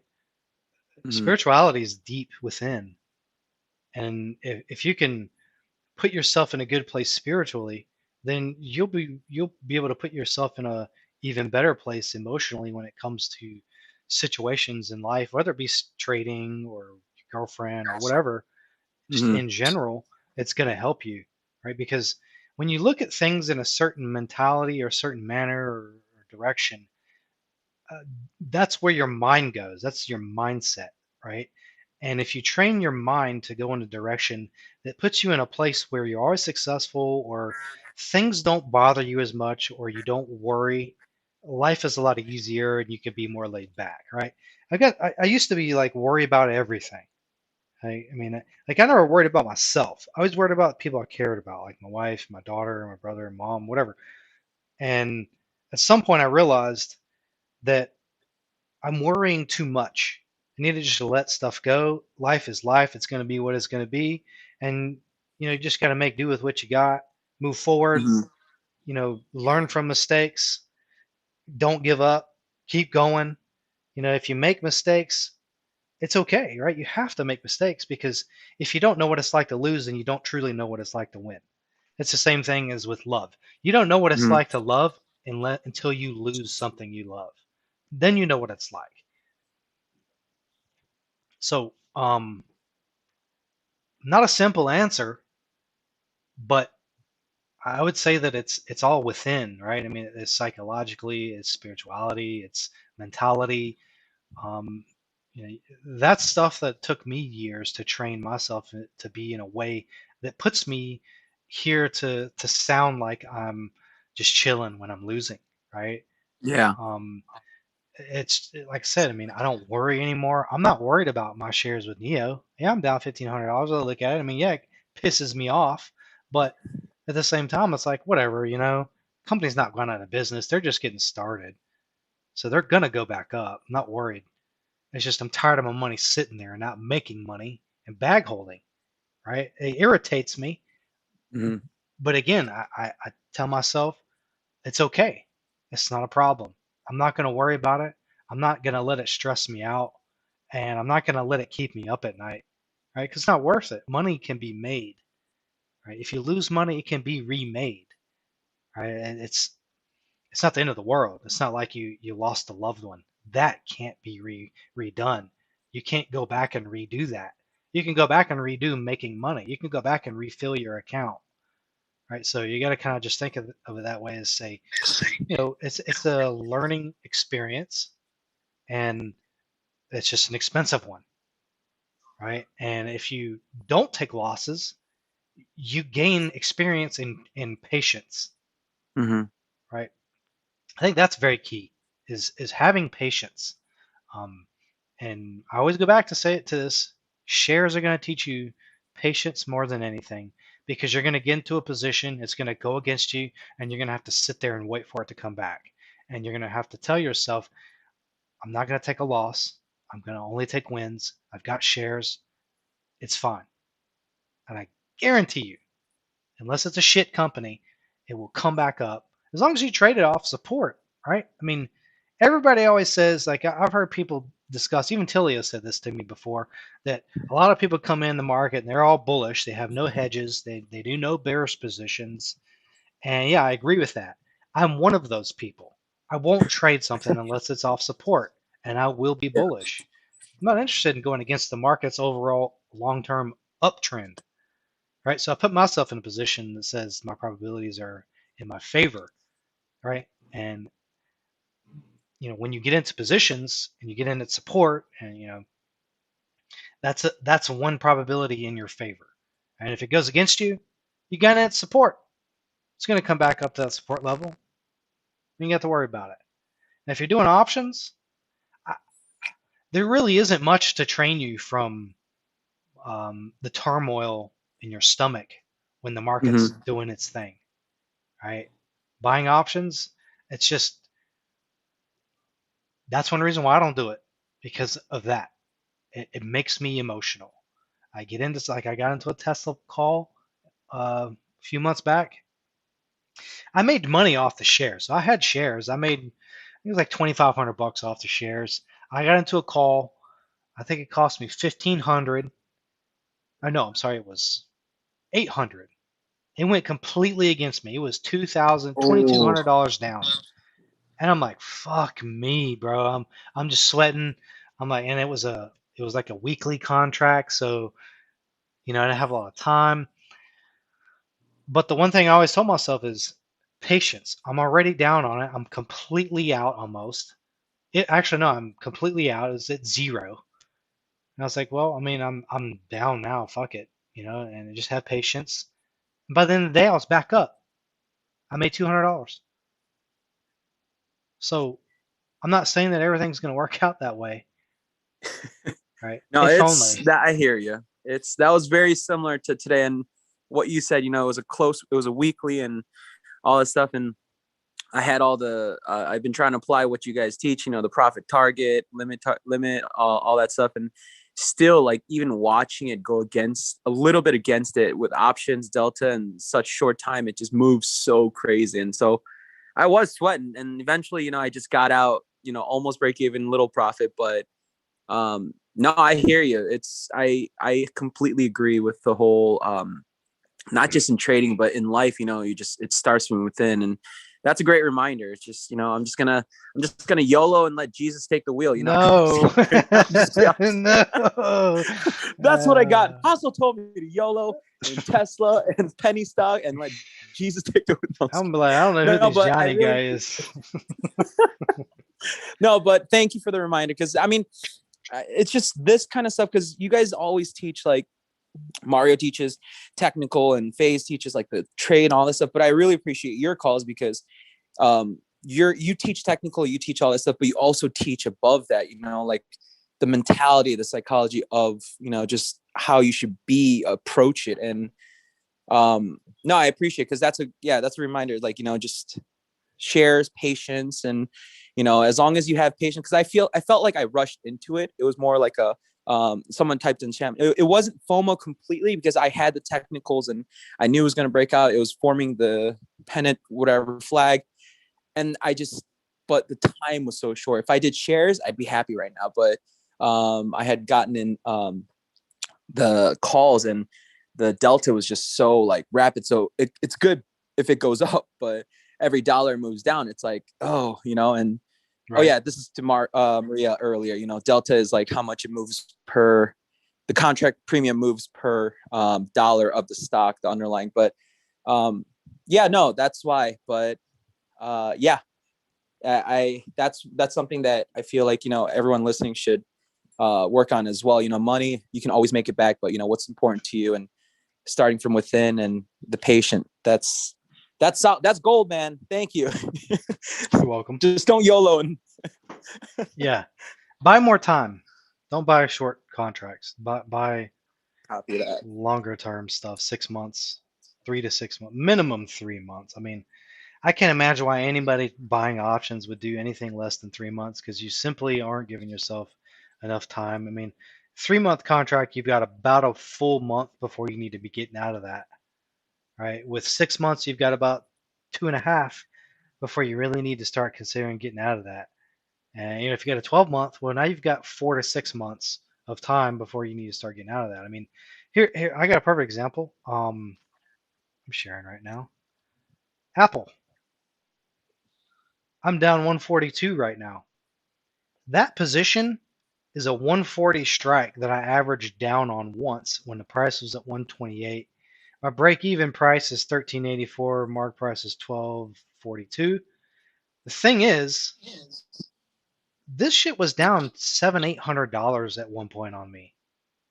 This is an option. This is a bot. I bought this call. It's a leap though. I've got till January. Right. So every day Apple's been decaying. Well, not every day, because the theta decay increases with time. Still only $3 a day for this. And I've been in this for almost 2 months, a month and a half. And it went completely against me. I had a 140 strike. I bought it when the stock price was 134. It went all the way down to 118, 117, 119, something like that. I was down $700-800, and now it's moving back up. I'm only down $142 now. If it moves up another $2 to $3, I'll be in profit. All right, this is why I suggest everybody buy time, because it went completely against me.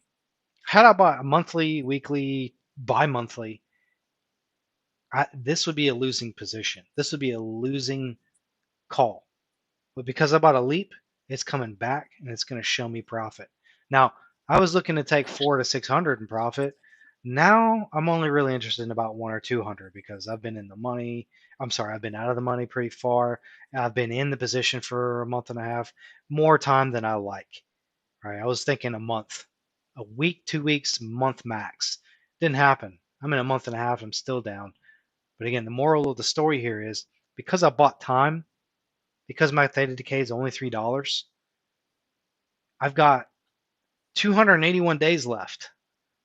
Right? Half of that, let's just say 140 days, theta decay might increase to maybe $7 or $8 by then. Right? But the beauty here is I think within the next month or so, we're going to see Apple breach 140, retest 145, right? And I know that was going to happen. I just didn't know that it was going to go completely against me because I bought leaps. I'm safe. I can still make money, right? So buy time. Copy that. That's some thick skin right there. You got. If it went to like 118 and I was holding 140, I would have. That's crazy. So speaking of like connecting topic, like you could have sold calls, right? Is that what the poor man thing? You could have sold calls 140, but shorter time frame if Yes. it had. Yes, I could have. I could. Oh, you actually. could. Yeah, you could still. Yeah. Yeah, I Okay, mean, cool. Let's see. Awesome. Right now, I could sell a calendar on this.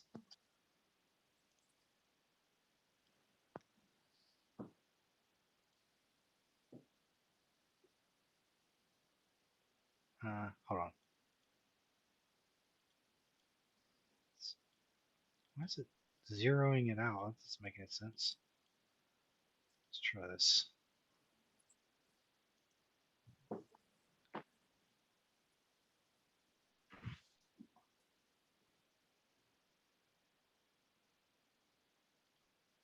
I don't know why it's zeroing it out. What the fuck? Hold on. Exit the shit. TDA likes to play games sometimes. Is it because it's after hours or? Nah. It only goes, they only do like updates and stuff on weekends. Oh, yeah. They don't Is that do you? Where? Lyman? I'm just kidding. Shit. Hell no.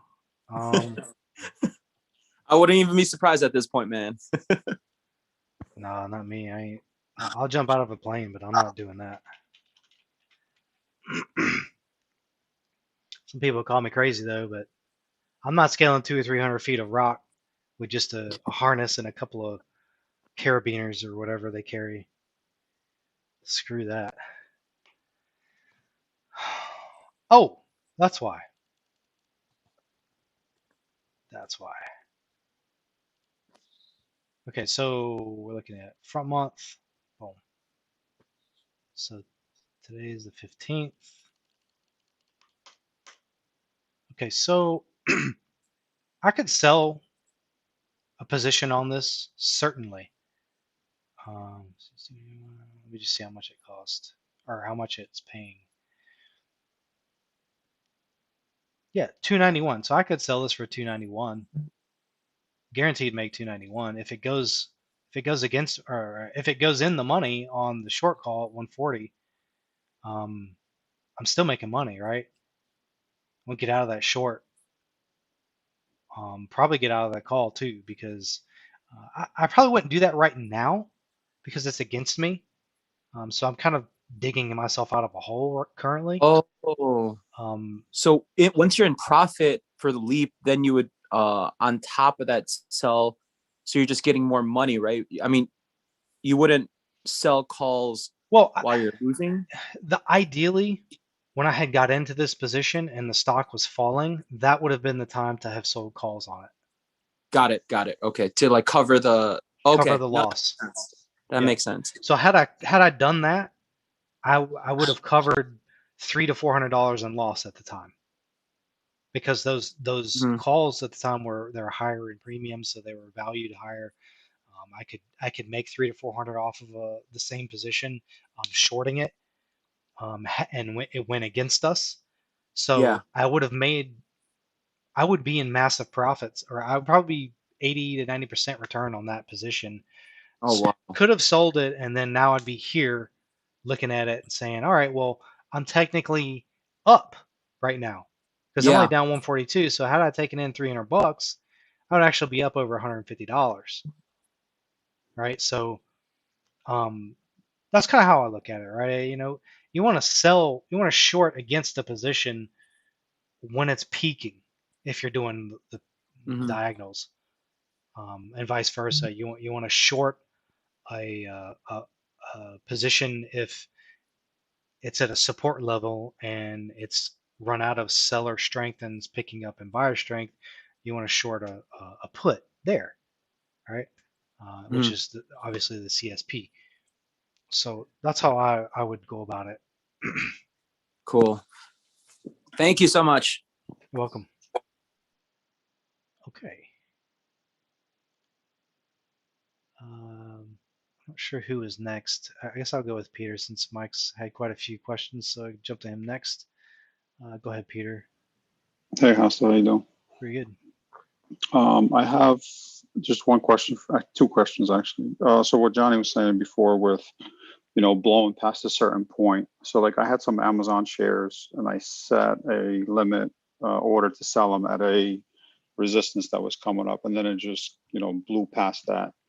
Other than doing a bunch of analysis with some wedges and other things, what's like a quick telltale? Would it be like volume coming in? Just to see if it's going to go past that point. Like if I wanted to monitor and set up on some alerts when it's getting to a certain point, or do I just? Yeah, kind of. Price action with volume. So the price is going towards a resistance level, like you mentioned. What's volume doing? Is it increasing in buyers or is it decreasing? Or is it turning into sellers? Mm-hmm. That would be something I would watch. Whether it be coming up to resistance or breaching resistance, volume is going to potentially tell you which direction it's going to go. But that's going to be like daily direction. The volume's not going to tell you what it's going to do in 2 or 3 days, right? So Yeah. Yeah, I mean, it was like a 31.25, and it's it's all the way up to like 33.50. So I mean, whatever. I'm still made money on it, but could have been one thing more. that I would suggest, especially with shares, and I do this, when a stock hits a level that you're happy with profit, set a trail and stop loss on it. Okay. And then don't watch it anymore. And then, just the tricky part is where to set the trail and stop, right? I still haven't perfected that. I think I've got a pretty decent understanding of how to do it though. And I generally look at, so let's say you bought at 31.25, your profit target was say 32.25, and it's has a clear trend level or clear trend of up, right? It's not like jumping fast, but it's just slow steps, slow and steady steps, right? That understanding how the stock's moving, the price action of the stock in general, that's a huge advantage if you know that, right? So like LMT, did you see the stuff that I posted on LMT? I know I held a lecture on it last time. Did you come to that lecture last week for me on Friday? Yeah, I was there. Maybe not paying attention on it. Okay, so I discussed LMT and how I already had a profit target in mind, right? So I got in, my break even was, I think it was 350. My profit target was 380, right? So after Actually, having, I remember now. I'm sorry, I do. okay, well, I'll just briefly go over it real quick then. Went against me, but that's neither here nor there. Once the stock started to perform the way I was expecting it to, I just steadily watched it daily. I knew that the stock moves slowly, so it'll do like $1, $1.50, $2. It'll do like a 50 or 60 cents retracement, and do like a $2, $3, $4 move, and then go back to the next day $1 move, and then the next day 50 to 60 cent loss. And it was doing that pretty consistently, for about 3 to 4 weeks and finally hit 380. Right, it broke 378, which is the resistance level that I called out. I said once it breaks 378, my profit target is over 380. Or I think I said between 370 and 380. Either way, I set my trailing stop when the stock price actually was right around 384, right? 382. So it jumped to 384. It went down to 382. So it was a $2 drop, right? And that was probably the biggest drop I had seen so far. So I put a $2 trailing stop on it from that point. So at 382, I put a $2 trailing stop on it. So if it would have went to 380 that day, it would have stopped me out. Instead, it went to 391, right? And then it started dropping. No, let's see. Okay, yeah. So it went to 391. I'm trying to think here. Was it 391? Hold on, let me look at the chart. I don't want to tell lies.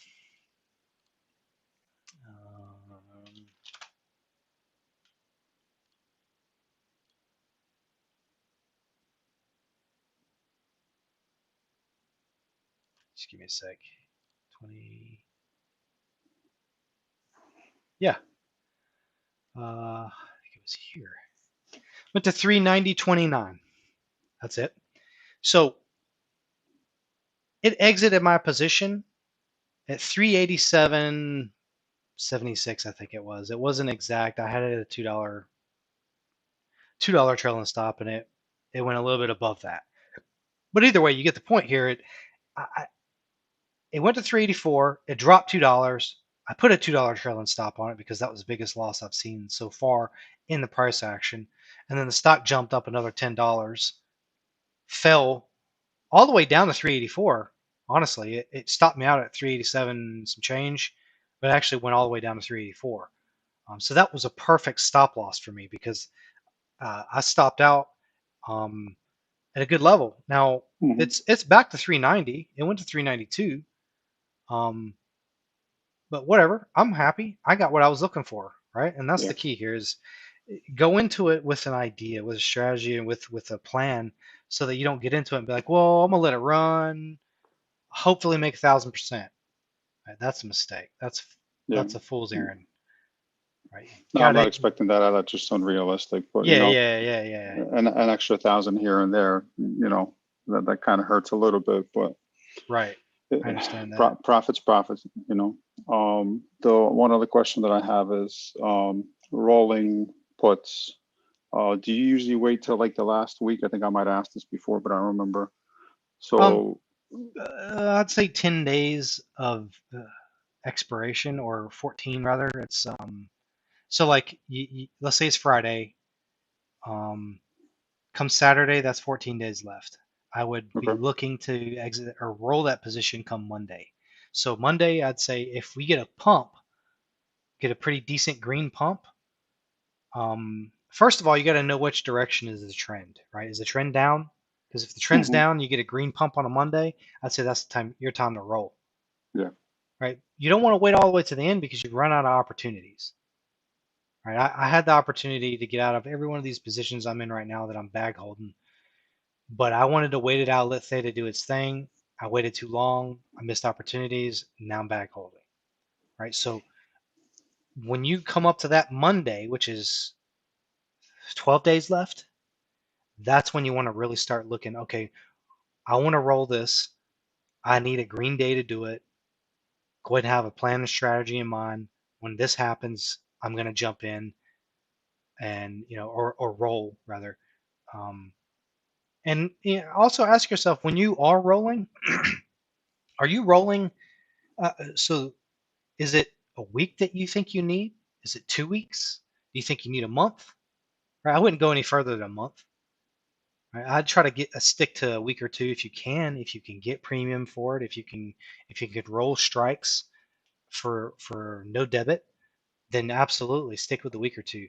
But if you've got to go to the month, or let me back up. If you think it's going to take more than a week or two to get out of that position with profits, then get the month. Now, if you get the month and you still need time, again, that 12-day mark, roll it again. Right? Ask yourself, do you need a week, 2 weeks, a month? Right? Because that's really key here is I would love to push things and roll things out every single week if I could, Yeah. because theta decay is just so massive. I can make Mhm. quick money. But there's scenarios where you just don't get that choice, right? Stock prices drop too far, or let's say you wait too long and it's Thursday, expires Friday, and the stock price has a big red day today. So there's just missed opportunities that you have to take advantage of. If you know that it's against you and you've got 2 weeks left, and like I said, you see a good green day, that is your moment. That is when you want to roll. Yeah, because right now what's happening is with this QuantumScape shit that happened today with that the one capital firm that came out with that report, the price dropped like 20-some%. And I just did a cash secured put it on it 3 days ago. So I'm down 115% in 3 days, which, What's it your was premium? 370 for a 40 strike. So I mean, I could take assignment now and still sell the shares and almost be not that bad. But I'm I mean, sorry, I what might was your strike gain? A 40 strike, you said? 40 strike, yeah. But I'm Okay. all the way in May 21st. So I I mean, got you've got I so got a many. lot, I got Yeah, time. you But got I'm time just frame. afraid it's just gonna keep tanking. You know what I mean? I mean, like I said, there's going to be a green day guaranteed within this time frame. Hmm. It also gapped. If you look, Yeah. you see that small little gap there. That will be filled almost certainly. Yeah, I saw that. So I'm hoping it comes back to that. I also looked into fundamentals on QS, and I like them.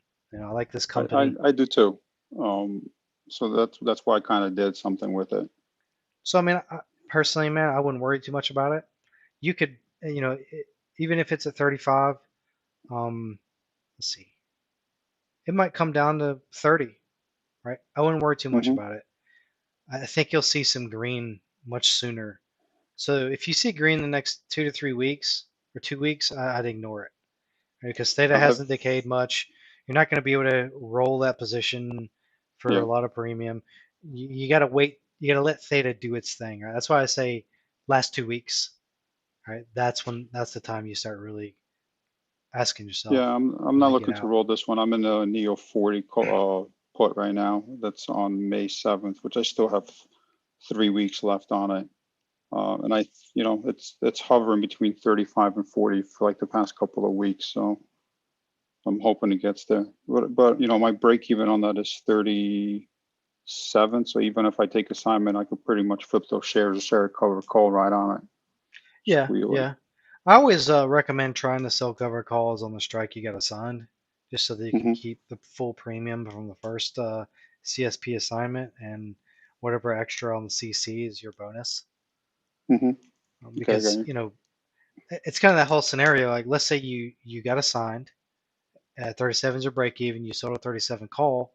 Let's say you made $200 or $300, and then the stock price just rips to 45 and expires in the money, right? Hmm. You took away from your initial profit, and you're only really maxing out on the covered call premium at that point. So I always try to, if you can, sell at the strike that you get assigned. Like, perfect example with Fastly for me. 2 days ago, it jumped to 74.89. I sold a 75 strike, which is the 75 CSP that I got assigned, and took in massive premium, and it's already down to $71, Yeah. right? So I think that's important to try to. The timing is unfortunately pretty important here. Yeah. Okay, cool. All right, thanks, man. You're welcome.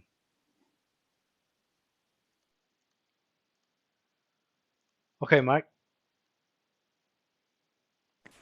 Hey, Star. So, so I have a question about the theta decay, right? So I understand, like, when you buy an option, theta work against you.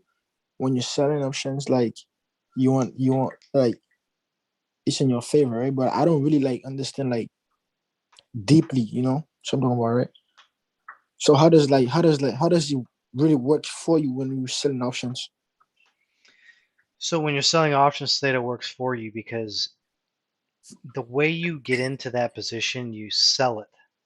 So if I sell you a car for 10 grand and you use Mm-hmm. it up a little bit, short period of time, Yeah. and then you go, let's say you're on payments and you default. You've paid me $5,000. Well, the car's still worth 10 grand. You owe me $5,000, but you don't want it anymore. You're not interested in the car anymore. You just don't want it. So I Yeah. buy it back from you for $5,000. Mm-hmm. Right. So that $5,000, I can turn around and sell it for 10 grand and make $5,000. Yeah. I see what you're saying. Right. So in this scenario with CSPs, I have to sell it to get in, and whatever I sell it for, when I turn around to buy it back, I want to pay less than what I sold it for. Yeah. And the Makes way sense. that works is theta decays that contract that I sold for 700, and so every day it loses value. So when I go to buy it back, I Oh, want it to be so that's cheaper. so that's the value to that lose that make you able like that's when like you see profit, That's right? what puts money in my pocket, correct? Oh shit, that's crazy. Oh, that's what like last time I asked you a question, like it was about that. I was like, why do like when you sell a put, like sometimes like you see like he says like you in profit, like when the I think it was when the stocks is going up, I think you see that. I'm like, I don't really get it, but now I think I get it now. Yeah. So that's how Theta Decay work in your favor, right? Yep. All right, makes sense, makes sense. All right, thank you. You're welcome.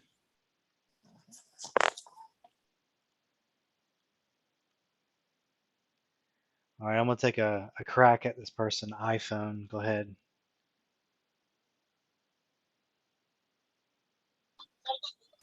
Hi, Hasa. This is Johan. You gotta change your name, bro. Don't come here with iPhone. You know that guy that be coming here trying to play games. That's his I name. just joined, so I literally joined like few seconds before. So, Yeah, that's some thin ice you're walking there. With that name. I know that. I pinged you one day regarding that thing. Okay. Anyways, could you tell me about the Lee and Neo Leaps? How that looks? I got Neo $60 strike, 22 leaps, and Lee 35 strike, 22 leaps. Why did you go so far out of the money?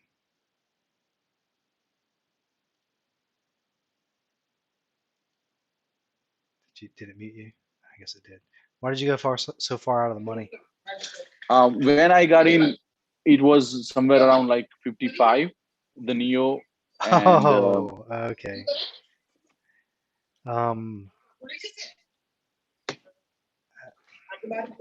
That's a stretch, man. That's far. That's pretty far. 60. What's your question? Not really sure, actually. I have averaged down. I eventually got in with one contract, and then by average down, and average down. So right now I have $3.80 for the Lee, for the strike, and I believe those are like $1.42 as of today.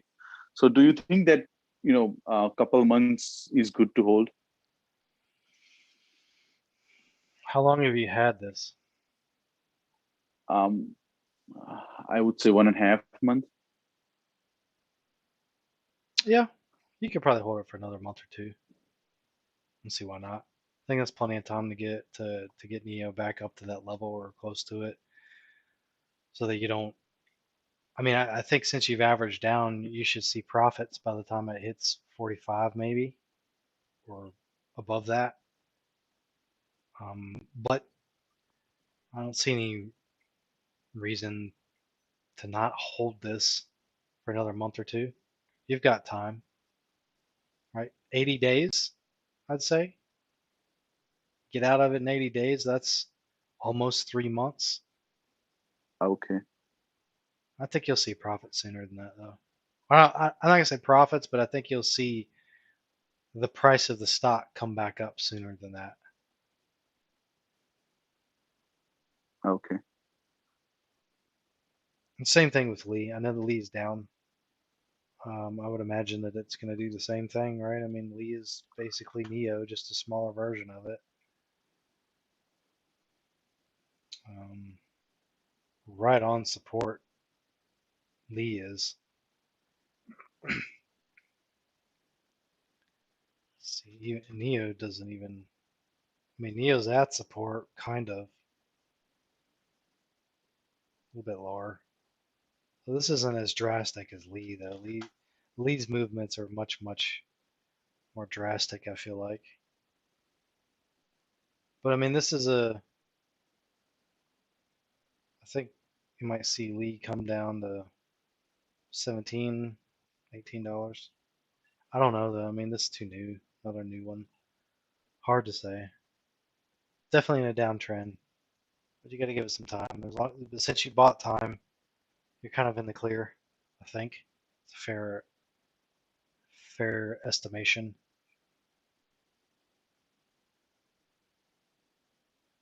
Okay. Rough year. Is that it? Any more questions? No, that's all. Okay.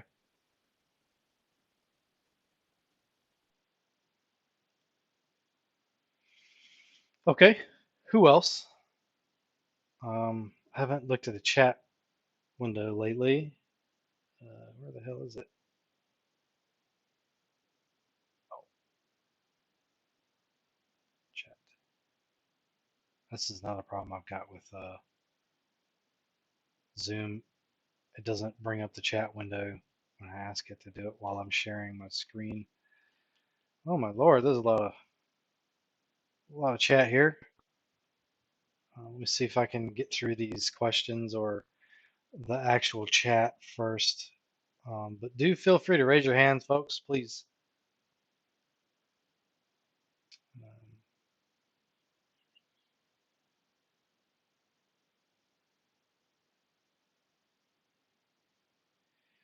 Sebastian, I like puts on Neo right now. Super great level. Let me see what the premium looks like though. And not quite 10%. Or shit, much less than 10%. But I mean, it's still at a pretty good level for CSPs. It's at support. Let's see.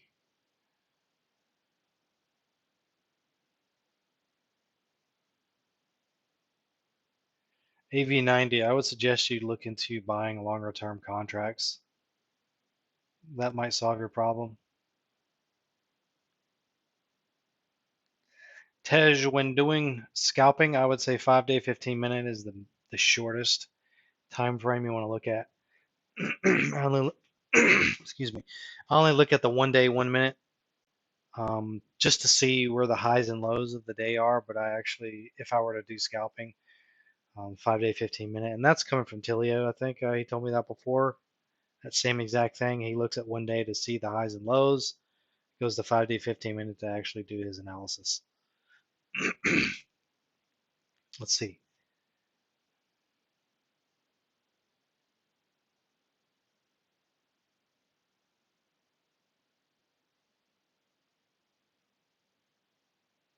Just trying to get through this chat here, folks.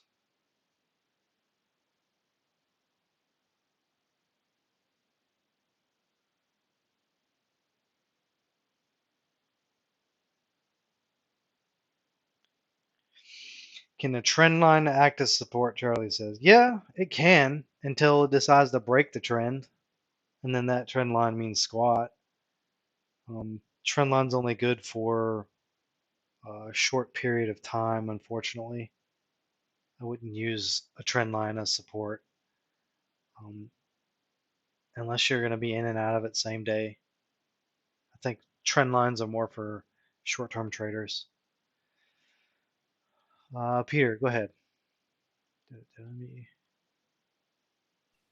Yeah. One more question. When you're doing CSPs, are you, I know you said 30 to 45 days, which is, I'm kind of like in the middle of that because I just did one on Neo today. But are you looking at theta at the same time when you're selling that contract, or No, you're just looking at the premium for the I mean, 10% or 10 about it? I do look at theta, but it's not super important because I know I'm going to have to sit in that position for 2 weeks at least Hmm. for theta. If the stock goes in my favor, I'll probably get out of it pretty quick and get right back in. But as far as that goes, I know in my head that I need to at least hold for 2 weeks. I get into a 30 to 45 day expiration. I need to let theta decay for 2 to 3 weeks, right? 30 days, 2 weeks. 45 days, 3 weeks. If I don't have that opportunity, that means the stock went in my favor, Hmm. and I made money, Yeah. right? So you get out of that. So something that's why I always tell people with CSPs, if you see 25 to 50% return in the first week, that needs to be taken because there's a good chance that that's going to come back down. Typically, Yep. pumps are followed by smaller dumps. If you're in an uptrend, a big pump's followed by a smaller dump. So you get out on the big pump, get back in on the small dump, and do the same thing again. I'm trying to think if I have any more to add to that. Did that answer your question? Yeah. Okay. Yeah, because I just did the 35 strike for the 21st of May. I almost got 10%. And Yeah, I I'm mean, already up almost 10% on it just in one day. yeah, that's nice. Yeah, I'm kind of getting the same thing with Fastly. I'm up, I think it's 22%. Maybe not quite that. Nice. But that was 2 days ago that I got in that one. I mean, I got shares on it, so I've been sitting here waiting to get into a covered call. So finally, at least I got into that one. I got PLTR and I've got Neo. PLTR, I can probably do the same thing at its current price, sell 30 strike and maybe make $200 on 400 or 4 contracts. I like PLTR at $30 though, so I can sell CCs against it. But so my Fastly, excuse me, 21%, $150. Yeah, so not bad. Another 4 or 5%. No. I'm probably going to take that.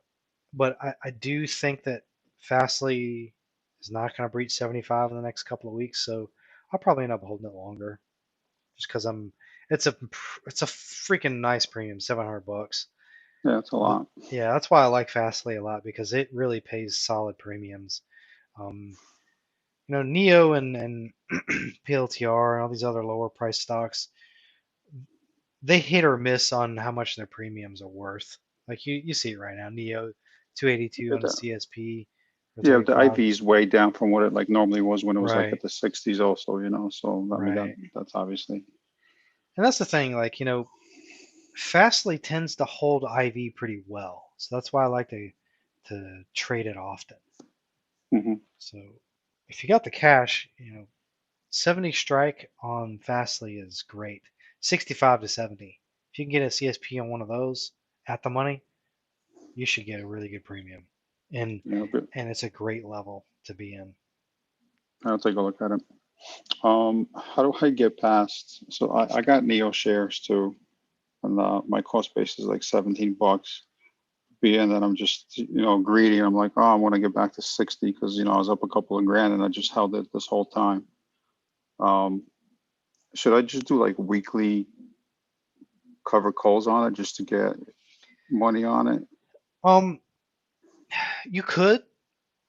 I would advise waiting. Okay, so if you do go forward with that, do it at a resistance level, right? Just slightly above the resistance level. So let's see. 40 is like around 40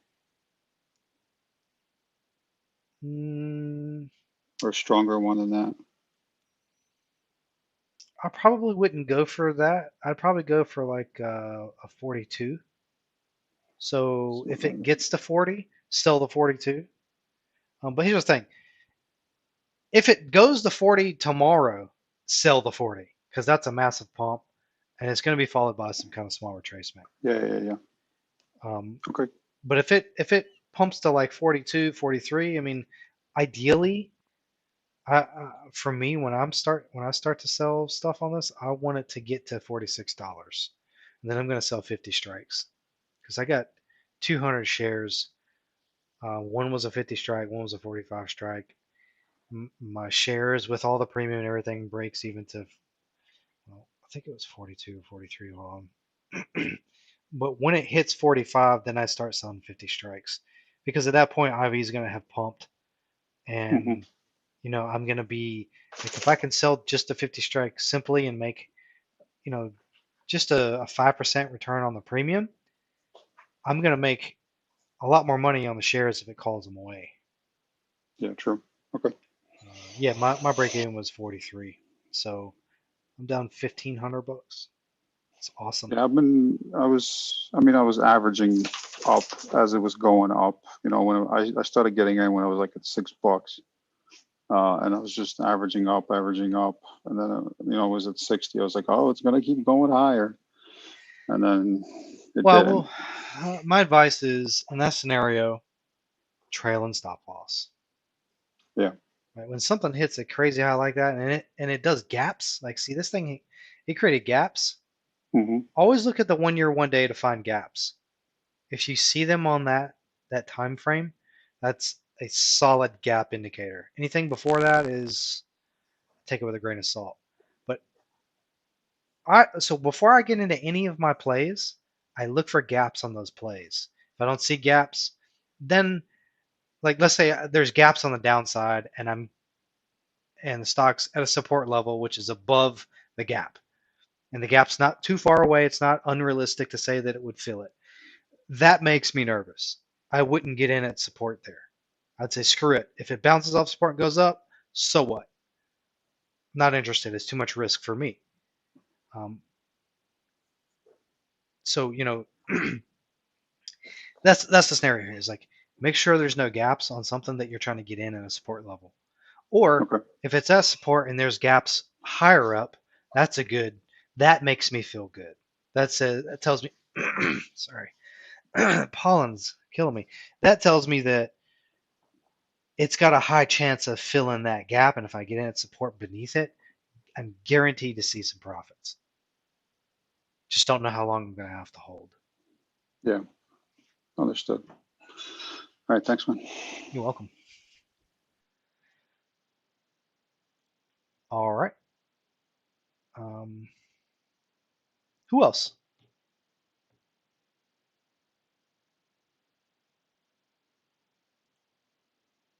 Still got a decent amount of folks in here. Please do ask any kind of question whatsoever. That's what we're here for. I want to make sure that every question is answered, regardless of how new or old or advanced or beginner it is. Go ahead, Johan. Yeah, Hostile. As you know about Excel, right? Could you show me what should I do with covered calls and CSP? Because at this point, I'm trying to do the covered calls. There is no premium at all. I mean, it's dead premium.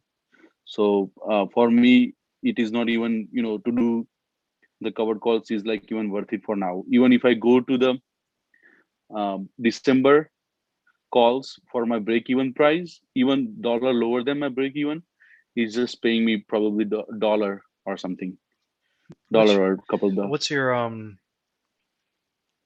break-even price? It's now $14. I averaged down and I collected one more premium on the next on the previous pump. So it is $14 and $20 right now.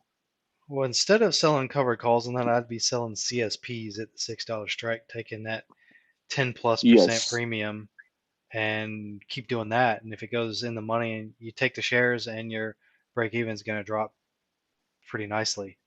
Yes. So I was on in VC with Tilio. Tilio told me to get with the $4, but you know that was his suggestions to get some premium and to lower my break even significantly. But I thought 6 would be fine because I think it's paying $2 premium right now for the December. So that would be helpful for me. December. Yeah, December is paying $2. If we go What? month out, No. Don't sell December CSPs. $6 strike. Sell the May. How many shares you got right now? now 1,600. I should have known. You're heavy. The heavy Chevy. That's what I'm gonna change your name to. Let's see. So 1,600. That's 16 contracts. Can you buy 16 contracts at $6? 16 times 600. Yeah, I That's can what I do would that. do. That's what I would do, and I'd let it expire. 65 times 16, you make 1,040 on that alone. If it does not Is expire, or if it expires worthless. If it expires in the money, which is what you want, now your break-even prices drop dramatically. is what days is it? Like, is it May or December? May 21st, 36-day expiration, 65-cent premium. That's more Okay, than 10%. okay. Yeah, That's what we'll. I would do. If you got the money, that's what I would do. Assuming you Okay, think this company's not going out of business. that is even I don't know. Because they're lower than their IPO price. Mhm. I can't imagine they're gonna. I don't know, man. I mean, that's what I would do if you're interested in throwing more money at it. You can't do anything with covered calls right now. Nothing. You just Yeah, have to wait for the stock price. I would take my chance. Whatever I have made in crypto, I would throw in this now. I mean, like I said, I would average down, sell CSPs. Um, you can't do anything else. I can't imagine it's going out of business. It's too soon to me. I mean, I think you should do more research on this company and look deeper into it. I would tell you to do that tonight, and then tomorrow, when you find the information you're looking for tonight, which I don't think it should take you but a couple hours at most. First thing tomorrow, if you're comfortable with what you found, sell some CSPs. Right. The problem is, Hostel, I really don't know how to look up the balance sheet of the company, like what to look for, how much the cash they get, and how can survive. So, what should I look for? You're gonna have to look through multiple websites. There's not one single place you can look to find all that information. I use TDA News. I use Schwab. They've got some research center. Finviz, MarketWatch, Yahoo. Those are the few that come off the top of my head. You're not going to get everything in one place, unfortunately. You're going to have to do like Finviz is really good for numbers. Schwab is really good for background of the company. TDA is really good for news that's recent. Yahoo, same thing. It's kind of similar to Finviz. You can get some articles. Finviz, they kind of want you to do premium, so they don't give you the full article. They just kind of give you like 2/3 of it, and then you have to sign up to get the rest of it. It's kind of annoying. There's some other websites. Let's see if I got anything.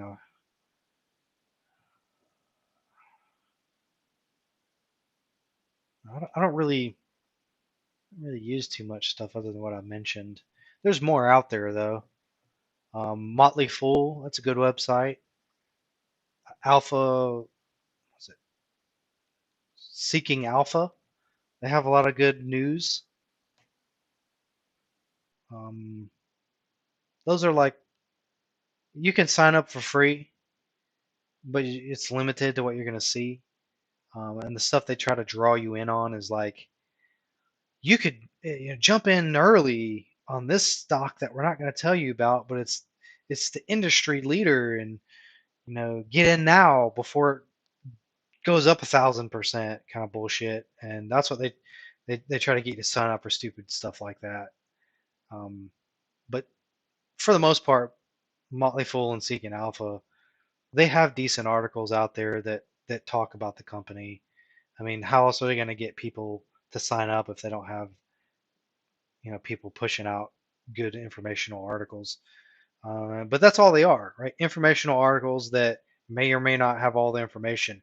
Also, go to the company's website, search their information there. I mean, there's never ending research, right? There's not enough time in the world to research everything. You're going to have to, maybe you should sit down and write down a checklist of the fundamental analysis that you want to go through. PE ratio, PEG ratio, what's their balance sheet, what's their earnings per share, how long has their CEO been CEO, and that kind of shit. Like,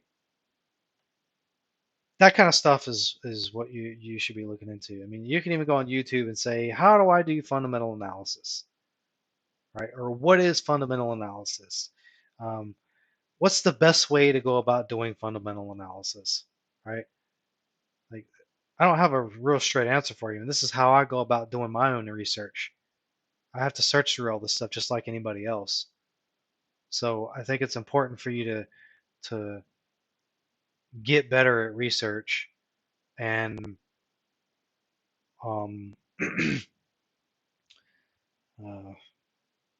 put together a list of things that you look for, and always be willing to change that list when something isn't working, right? Or add things to it that do work.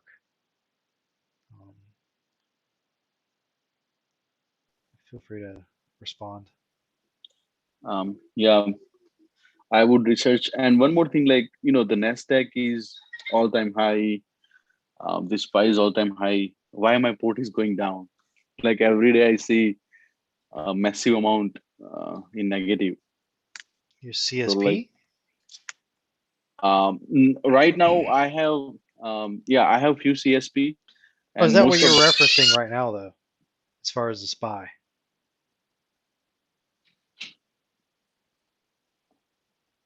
Still there? yeah, I couldn't get it.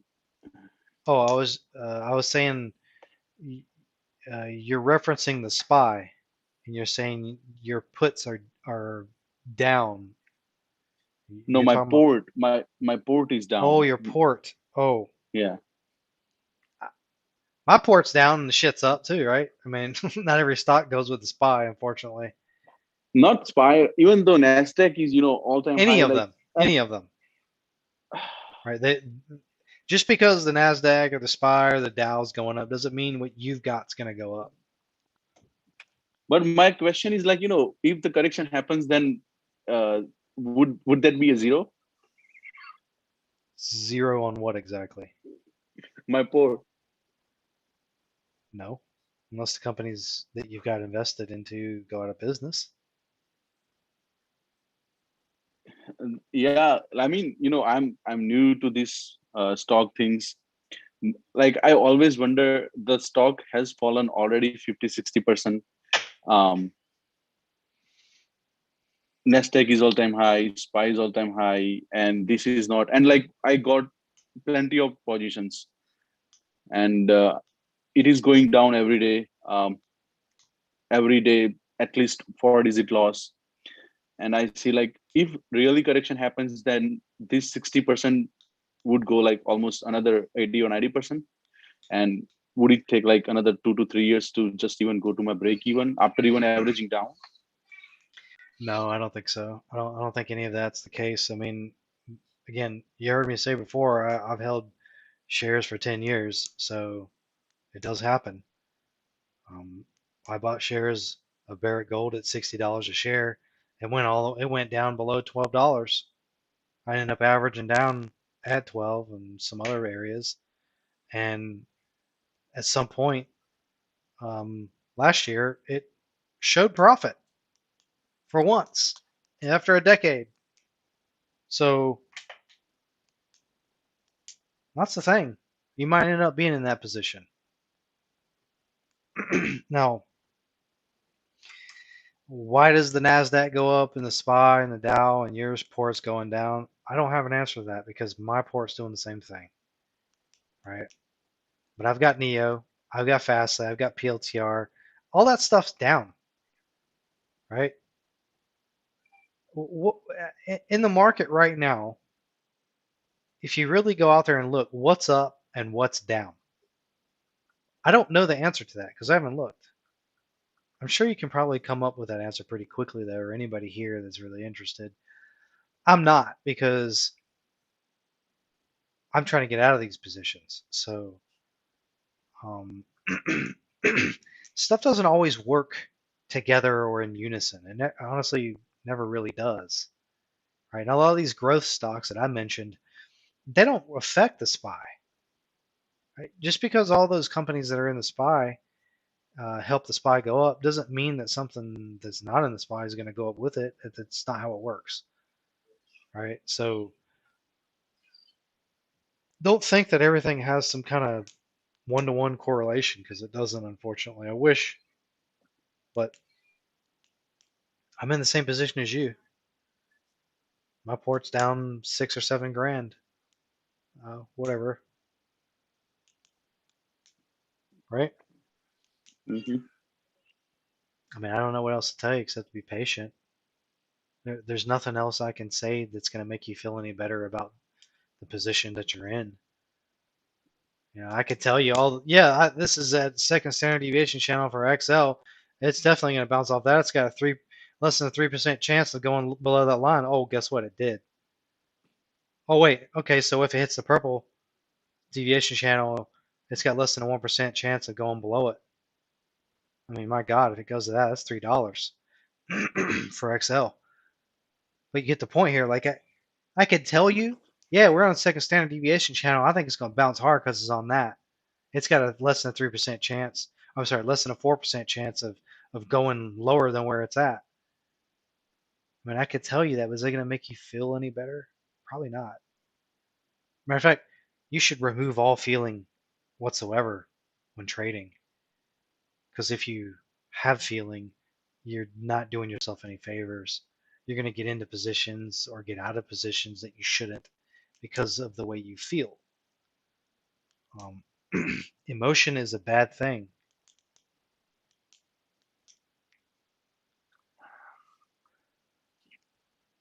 Is that, you got any more questions?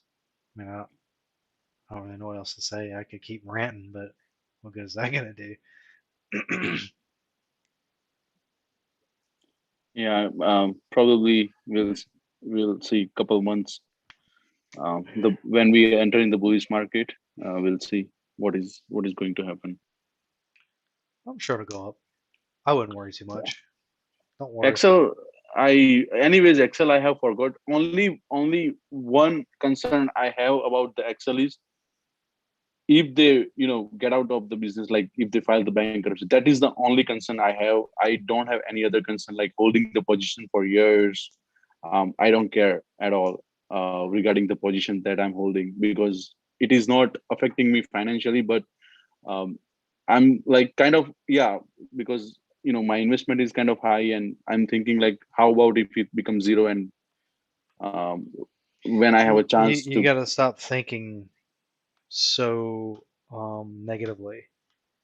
Right? Because you are your worst enemy. You're going to make bad decisions because you chose to, not anybody else, right? So if you don't give yourself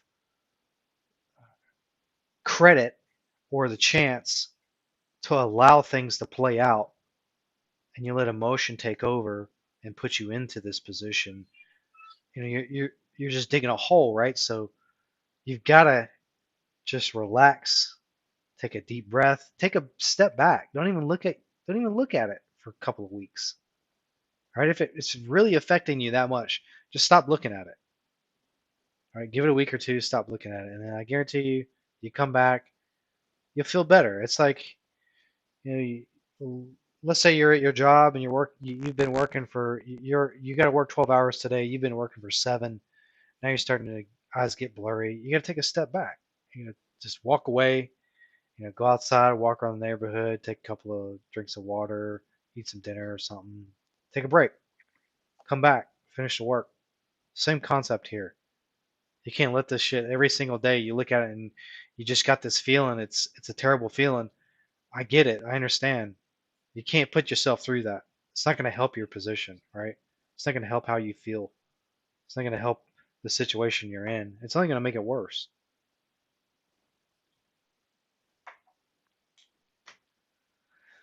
Okay. Let's go. I'm assuming you got no more questions, Johan. No, I'm good. Okay. I would say another thing. Another year that I missed 100K opportunity in crypto. It happens, man. You got to stop beating yourself up. I'm serious. If you continue to beat yourself up, you're not going to make it in the stock market game. I promise I could you, have not. I could have turned like 1200 into 100K today. You got to stop doing that. I could have. I should have. Right? Those are two things that you dwell on the past. It's just going to make you feel worse than you already feel. Right? Every time you think about it, every time you bring it back up, it makes you feel bad, right? Makes you feel negative, makes you feel down. It's not a good feeling. You gotta stop doing that to yourself. Seriously. I could have put $5,000 in Netflix when it was $20. I could have put $5,000 in Delta when it was 25 cents. Right? I could have bought Apple when it was $10. I could have bought Tesla when it was 50. But I didn't. I could be rich. I could have millions, but I don't. It's not about what I could have done. It's about what am I doing now to get it? What am I doing today to make sure tomorrow I'm in the right direction to get what I'm after? And I'm not trying to get it fast.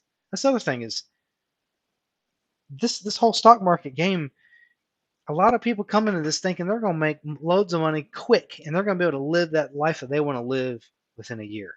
It's not how this works. It does happen. Don't get me wrong. But only to a very few people. Very few people have that luxury and luck, right? The rest of us have to find a consistent way to bring the money in, right? Yep, that's right. So keep that in mind. You'll do fine. But if you continue thinking the way you're thinking and continue having the mentality that you have, it's going to be a bad game for you. And I think you should really consider changing how your mentality is, because I think that's why you got into the position you're in the first place. That's my guess. Typically, that's how people land themselves into a bad position, because their mentality is in the wrong place with what they're trying to accomplish, right? So go back to the drawing board and try to figure out what it is you've done wrong, right? And then you can go back and analyze and say, all right, I did this wrong. I should have done it this way. Or you can come back to one of us, analysts or support members or whatever, and say, hey, I think I did this wrong. What should I have done, or what would you have done? And then use that information to potentially avoid making the same mistakes.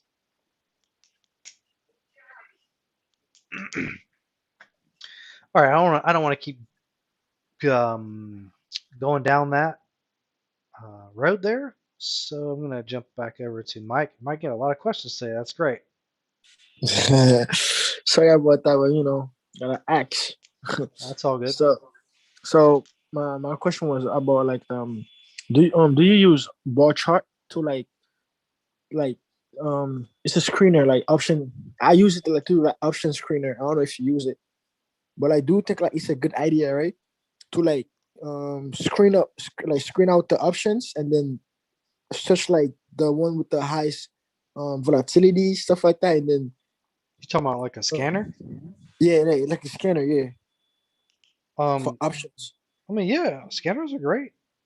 It's called I don't know if it's a website. It's called Bartra. I don't know if you use it. You don't use No, that. I use the scanner on TOS. I don't need the. Oh, there is one on TOS. I didn't know that. Yeah, But right I here. Oh wait, I'm not sharing my screen. Yeah. Oops. This is the scanner. I just set all the okay. fields I want. Does it does it give you like the opportunity like to search like the highest premium like in the day or like the week, stuff like that? Implied volatility? Yeah, like what stocks have Right the here. highest premium in the moment at the moment? Right here. Okay, Option. okay. Implied volatility. And Okay. I can set the IV to, you know, like see I can set it to The low, 50% or whatever yeah. number I want right here. Right, Okay. I can set to whatever number I want, and I do max, so I throw it all the way up to the high. But you know, you can see right here where all the IV is, though. If you look on the actual thing, right here is probably good IV. Does it give you like the stocks like that's like the at the moment who has the highest IV?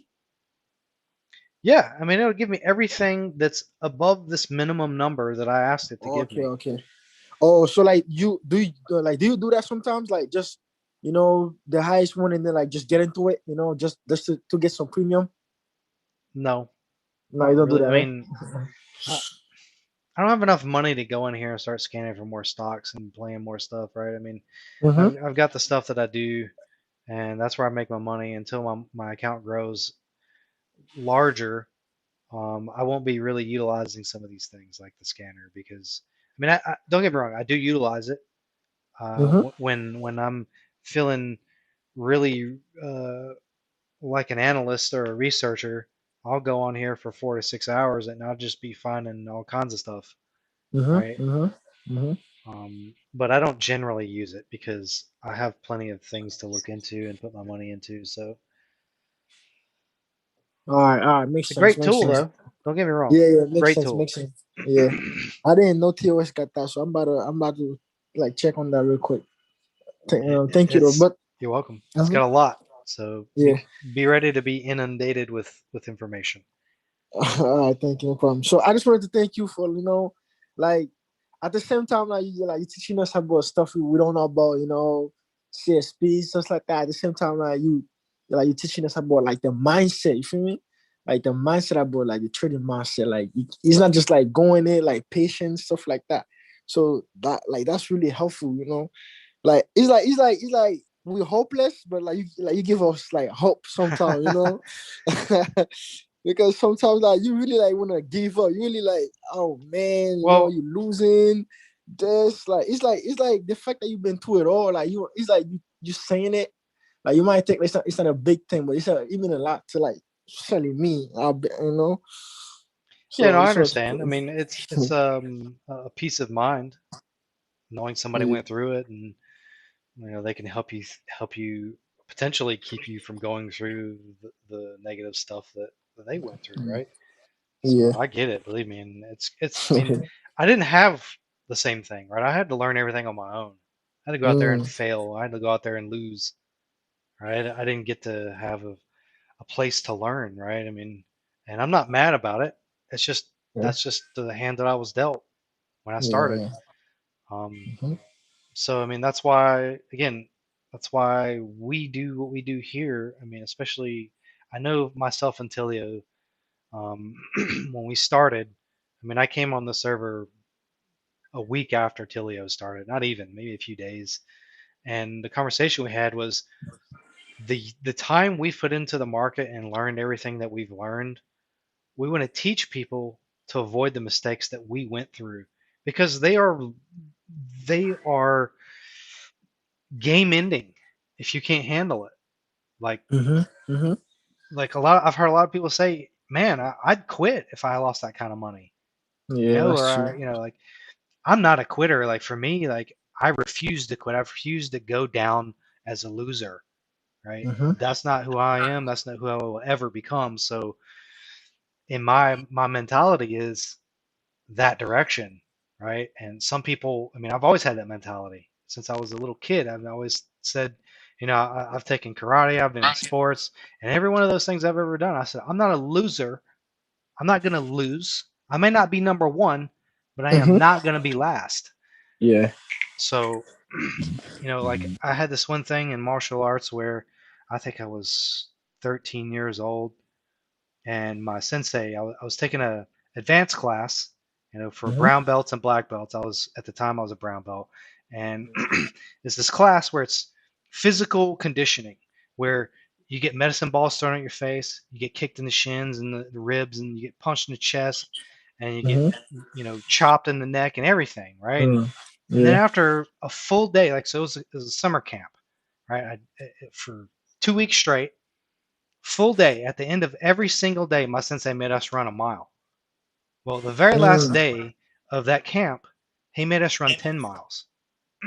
And mind you, I think there's one other kid in there my age, and then everybody else is 20, 21, 30, 40, you know, older people. There's guys in there that are football, not professional, but like in the middle. Yeah.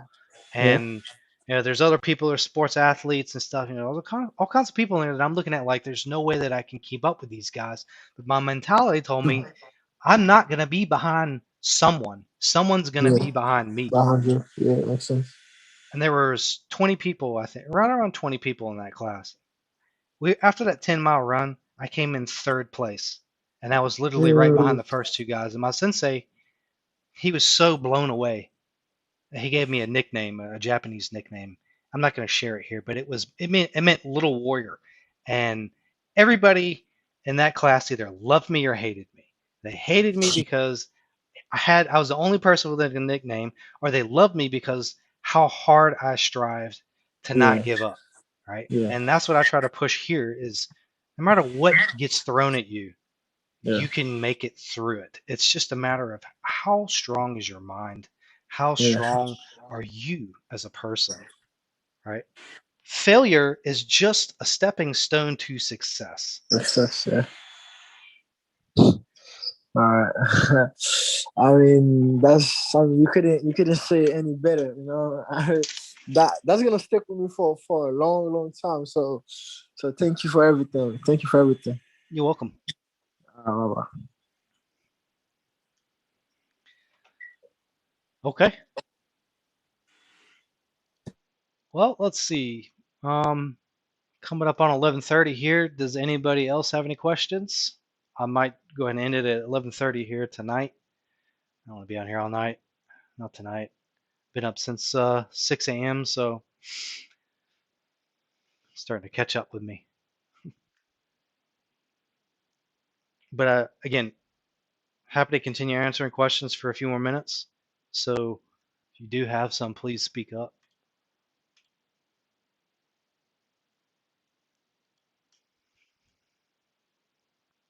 So I give it a couple of minutes. Don't be shy.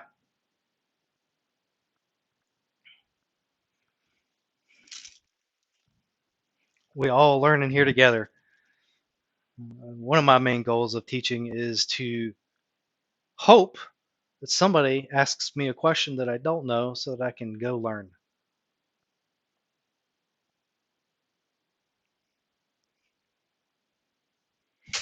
But I think it's dying. I think it's dying. Let's see. 17 people left. Oh, it's still there. Not too bad.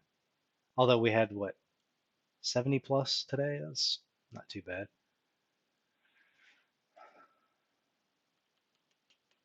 All right. Well, I guess if nobody has any more oh, Randall has a question. Do I ever look at or consider moving averages? No, I don't use them for my type of trading. I think Zabes does, Cal maybe. I'm not even sure Tilio uses those. He might. Maybe when I ask at the support bot on the server and ask which one of the analysts uses moving averages, and then maybe ask them your question, or if you have something specific about moving averages, probably be better to ask someone that uses them. I don't really use them, so my style of trading doesn't require it. I mean, I guess it could help if I knew how to use it, right? I mean, if you know how to use every type of indicator you throw in your chart, that's only an advantage to you. But at some point, it becomes too much noise. So I like simplicity. Simple analysis leads to simple results, simple profits. It's not necessary for the real strategy. No, don't need it. Support and resistance. That's really all you need. You got that, everything else is kind of just a bonus. That's my opinion on it. If you know how to read trend and you know how to read support and resistance, everything else is just kind of a bonus, you know. So, if you see gaps or if you see candlesticks doing something or you see chart pattern, those are all bonuses. If my MACD is wide like I like it, and I think it's going to do a reversal, that's a bonus. Support and resistance, though, tells me specifics.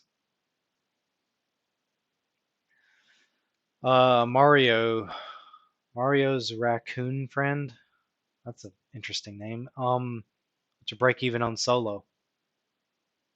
Hard to say if you should sell calls on it until I know what your break even is.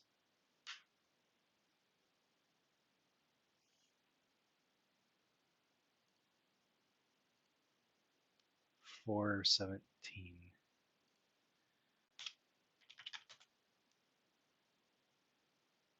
Oh shit, they're right at the money, huh?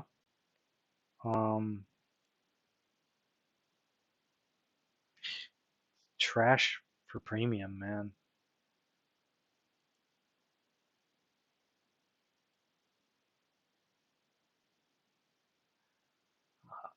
I don't know, man. The premium's kind of trash. If the premium climbs, then sure, CC's on it's not a bad idea. But right now, it's garbage premium. I don't know. I mean, I don't know what your plans are on that, so I don't know. But I would say that the premium today isn't worth it. V, can you draw more than one support resistance line? Yes, you absolutely can. You can totally draw more than one line. Go watch my videos about support and resistance, and I explain in there what's weak resistance and what's strong resistance and what's weak support and what's strong support. That's very important to know. So V, do go watch those two videos, please, and I guarantee you it's going to answer some questions and maybe create some new ones for you to come back here and ask. Hopefully that helps.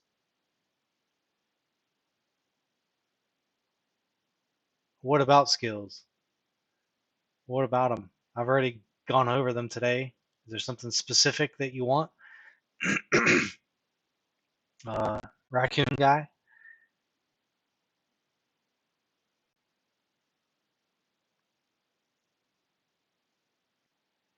What's your break even?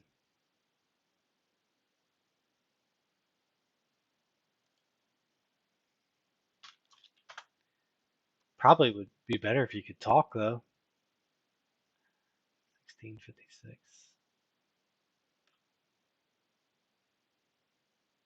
Yeah, you could sell calls on solo, or I'm sorry, skills.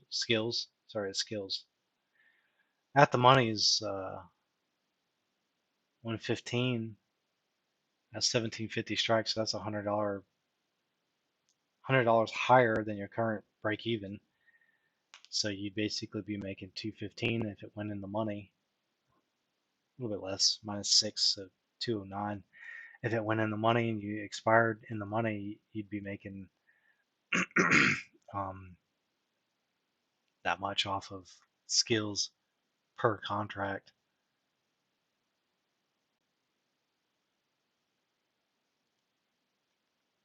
How's Roblox? What about it? How is it? What do you mean? How is what exactly? I'm not sure.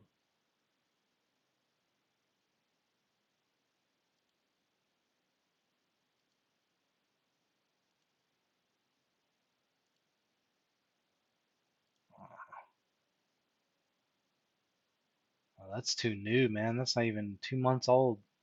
Roblox. I wouldn't touch that right now. Set a higher low, or I'm sorry, a lower high, and retested the previous low a few times. I don't know. I would have sold today and a lot of green today.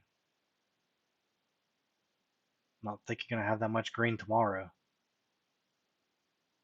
I don't know though. I could be wrong.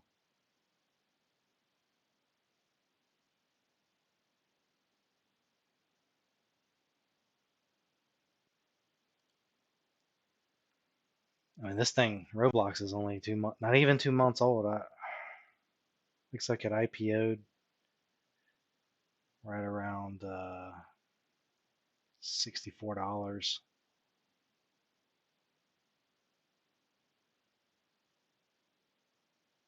There's just not enough data here to really tell, unfortunately. And I can't tell you if you should sell or not. I don't know. I don't know what your risk tolerance is. You know, I don't know if you're in profit or in loss or whatever the case. I'm just telling you that this is too new to really give you any real good solid information. I'm seeing a lower high and a retesting of support. That tells me that there's potential for this to go down. It might pump tomorrow and breach resistance.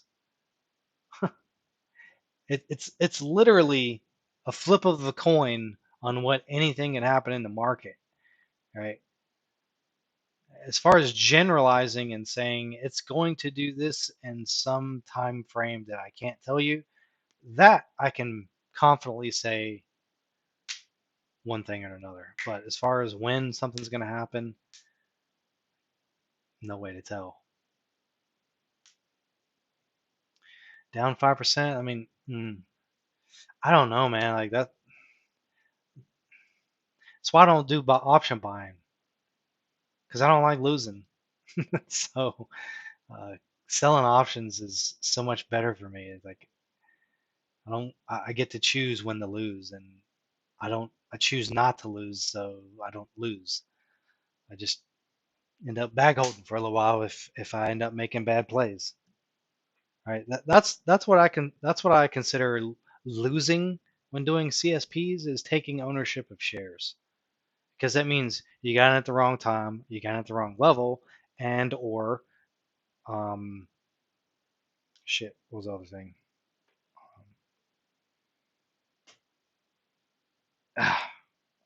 Drew a blank again.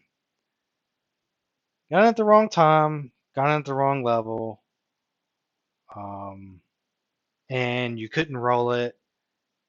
You couldn't do anything. You couldn't manage the position on a CSP and end up owning shares. That's losing. But technically, you're not losing because you own shares, and you only lose when you decide to sell them for a loss. Right? So technically, it's not losing, but in my mind, if you end up taking assignment on CSPs, you lost.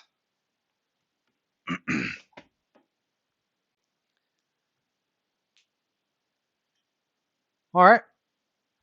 Last call. Anybody else?